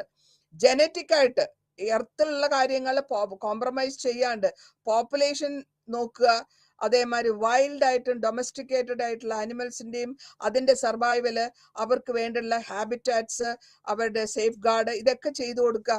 എർത്തിലും ഭൂമിയിലും വെള്ളത്തിലും എല്ലാ പ്രിൻസിപ്പിൾസിലും കൺസർവേഷൻ കൊണ്ടുവരിക, പ്രൊട്ടക്ഷൻ കൊടുക്കുക. റെപ്രസെന്റേറ്റീവ്സ് എന്തൊക്കെ സാമ്പിൾസ് എടുത്ത് എക്കോസിസ്റ്റം എങ്ങനെ പരിപാലിച്ചു കൊണ്ടുപോകാം, ഹാബിറ്റാറ്റ് എങ്ങനെ പരിപാലിച്ചു കൊണ്ടാകാം, ഓരോ വംശങ്ങളും നശിക്കാണ്ടിരിക്കാൻ, എൻഡേഞ്ചേർഡ് സ്പീഷീസിലേക്ക് കൊണ്ടുപോകാണ്ടിരിക്കാനുള്ള തുവക്കങ്ങൾ, ഇങ്ങനെയാണ് ഈ എക്കോസിസ്റ്റം കൊണ്ടുവരികയും അതിൽ കൂടെ മറൈനിലുള്ള ലെവലിലും മറൈൻ അറ്റ്മോസ്ഫിയർ, മനുഷ്യൻ ഉപയോഗിക്കുന്ന സാധനങ്ങൾ എത്രത്തോളം സസ്റ്റെയിൻ ആയിട്ട് കൊണ്ടുപോകാൻ പറ്റുമോ അത്രയും കൊണ്ടുപോവുക. അങ്ങനെ പറഞ്ഞ് മനസ്സിലാക്കി കൊടുത്തിട്ടാണ് UNOന്റെ ഡിഗ്രഡേഷൻ അല്ലെങ്കിൽ നമ്മൾ എത്രത്തോളം നമ്മളുടെ ഹോസ്റ്റൈൽ ആക്ടിവിറ്റീസ് ഒക്കെ കുറയ്ക്കണമെന്നും പറഞ്ഞ് മനസ്സിലാക്കി കൊടുക്കുന്നു. കൺസർവേഷൻ സ്ട്രാറ്റജീസ് അവരെടുത്തത് മുഴുവനും പ്രോസസ് ലൈഫ് സപ്പോർട്ടിംഗ് സിസ്റ്റംസ് കൊണ്ടുവരിക, ജനറ്റിക് ഡൈവേഴ്സിറ്റി കൊണ്ടുവരിക, എൻഷുർ സസ്റ്റെയിൻ ചെയ്ത് പോകുന്ന ഒരു സിസ്റ്റം കൊണ്ടുവരിക. 1980 ഇത് ഒരു റെക്കഗ്നേഷനായി ചെയ്ത് എലിവേറ്റ് ചെയ്ത് നാട്ടിലുള്ള ഭക്ഷ്യക്ഷാമം നിർത്തുക, പോവർട്ടി നിർത്തുക, ഇംപ്രൂവ് ചെയ്യുക, പബ്ലിക് ഹെൽത്ത് കൊണ്ടുവരിക, അല്ലെങ്കിൽ ഗ്ലോബൽ ഇൻഇക്വാലിറ്റി കുറച്ച് കൊണ്ടുവരിക. അപ്പോൾ ഈ വേൾഡ് കൺസർവേഷൻ സ്ട്രാറ്റജീന്റെ പോളിസീസ് എല്ലാ കൺട്രികളും പരിപാലിച്ചു കൊണ്ടുവരികയാണെങ്കിൽ അവർക്ക് വളരെ സുഖമായിട്ട് ജീവിക്കാൻ പറ്റും. ഇതിനെപ്പറ്റി നമ്മൾ ചേഞ്ച്ഡ് ആയിട്ട് വരുമ്പോൾ എന്ത് ഡെഫിനിഷനാണ് നമ്മൾ ചേഞ്ച് ചെയ്യാൻ പോകുന്നത്? എൻവയറമെന്റൽ കൺസർവേഷൻ അല്ലെങ്കിൽ അതിന്റെ പ്രൊട്ടക്ഷൻ, അതിന്റെ മാനേജ്മെന്റ്, ഇതാണ് നമ്മൾ ആദ്യമായിട്ട് ചേഞ്ച് ചെയ്ത് നോക്കുന്നതിന്റെ ഈ എൻവയറമെന്റിൽ ചെയ്യേണ്ടുള്ള പോളിസികൾ. ഇതാണ് UN സ്ട്രെസ് ചെയ്ത് പറയുന്നത്. സസ്റ്റെയിൻ ചെയ്ത് പോവുക. കൺസർവേഷൻ കോളനിയിലും പോസ്റ്റ് കോളനിയിലും ഇന്ത്യക്ക് മുമ്പും പിന്നിലും ഇതേ പോളിസികളാണ് അവര് വാട്ടർഷെഡിൽ കൊണ്ടുവരുന്നത്. എങ്ങനെ വിധത്തിൽ ഉപയോഗിക്കാം? നമ്മുടെ ഇന്ത്യയില് പല വിധത്തിൽ അവർ മരങ്ങൾ കട്ട് ചെയ്തിട്ടുണ്ട്, ഷിപ്പ് ബിൽഡിങ്ങിനും എല്ലാത്തിനും. പക്ഷെ അതൊക്കെ തിരിച്ചവർ കൊണ്ടുവരുന്നു. അസോസിയേഷൻ പല വിധത്തിലുള്ള നാഷണൽ പാർക്സും നാഷണൽ എല്ലാം കൊണ്ടുവന്ന് എസ്റ്റാബ്ലിഷ് ചെയ്ത് ഇന്ത്യയിലെ പ്രൊട്ടക്ഷൻ ചെയ്യാൻ വേണ്ടി വയലേഷനൊക്കെ കൊണ്ടുവന്നു, റൂൾസ് കൊണ്ടുവരുന്നു, പ്രിസർവേഷൻസ് ഓഫ് റൂൾസ് കൊണ്ടുവരുന്നു. ആനിമൽസിനെ പ്രൊട്ടക്ട് ചെയ്യാൻ പാടില്ല, ലൈസൻസ് വേണം ഹണ്ട് ചെയ്യണമെങ്കിൽ. ഇങ്ങനത്തെ പ്രൊട്ടക്ഷൻ മുഖാന്തരമാണ് ജിം കോബാൾട്ടിന്റെ ഒരു വലിയൊരു പാർക്ക് തന്നെയുണ്ട് കുമൻ ഹിൽസില്. ഇതിൽ അതിൻ്റെതായ വിധത്തിൽ പ്രൊട്ടക്ട് ചെയ്തു പോവുക എന്നുള്ളതാണ് ഇവിടെ ഉദ്ദേശിക്കുന്നത്. 5 year പ്ലാൻസിന് വഴിയും നിർബന്ധിച്ചിട്ട് 8ാമത്തെ 5 year പ്ലാനിൽ ഇതൊക്കെ ഇംപ്ലിമെന്റ് ചെയ്യാനും പറഞ്ഞിട്ടുണ്ട്. ഡ്വെല്ലേഴ്സിന്റെ അവരുടെ ഫോറസ്റ്റിൽ താമസിക്കുന്നവരുടെ പ്രോബ്ലംസ് നമ്മൾ സേവ് ചെയ്ത് പോകണം. അവരെ എത്രത്തോളം നമ്മൾ കൊണ്ടുപോകാൻ പറ്റുമോ അവർ പ്രൈവറ്റൈസേഷൻ ചെയ്യുക, കമോഡിഫിക്കേഷൻ ചെയ്യുക, ഇങ്ങനെ എല്ലാ വിധത്തിലും NGOസിനെ കൊണ്ടും ഉപയോഗിക്കുക. അപ്പോൾ എൻവയറമെന്റൽ പ്രൊട്ടക്ഷനിൽ നമ്മൾ ഉദ്ദേശിക്കുന്നത് എന്താ വെച്ചാൽ കോൺഫ്ലിക്റ്റ് ഉണ്ടാവാണ്ട് മനുഷ്യന് ഉപകരണം വേണം. എല്ലാ ആവശ്യങ്ങളും അവരുടെ പ്രാക്ടീസ് ആയിട്ട് ചെയ്യേണ്ട ആവശ്യങ്ങളും എല്ലാം കൊണ്ടുപോവുക, പക്ഷെ നശിപ്പിക്കാണ്ട് ആ കാലഘട്ടത്തിലും ഈ നമ്മുടെ നേച്ചറിനെ ഉപദ്രവിക്കാണ്ട് നമ്മൾ ചെയ്തു പോണം. നന്ദി, നമസ്കാരം.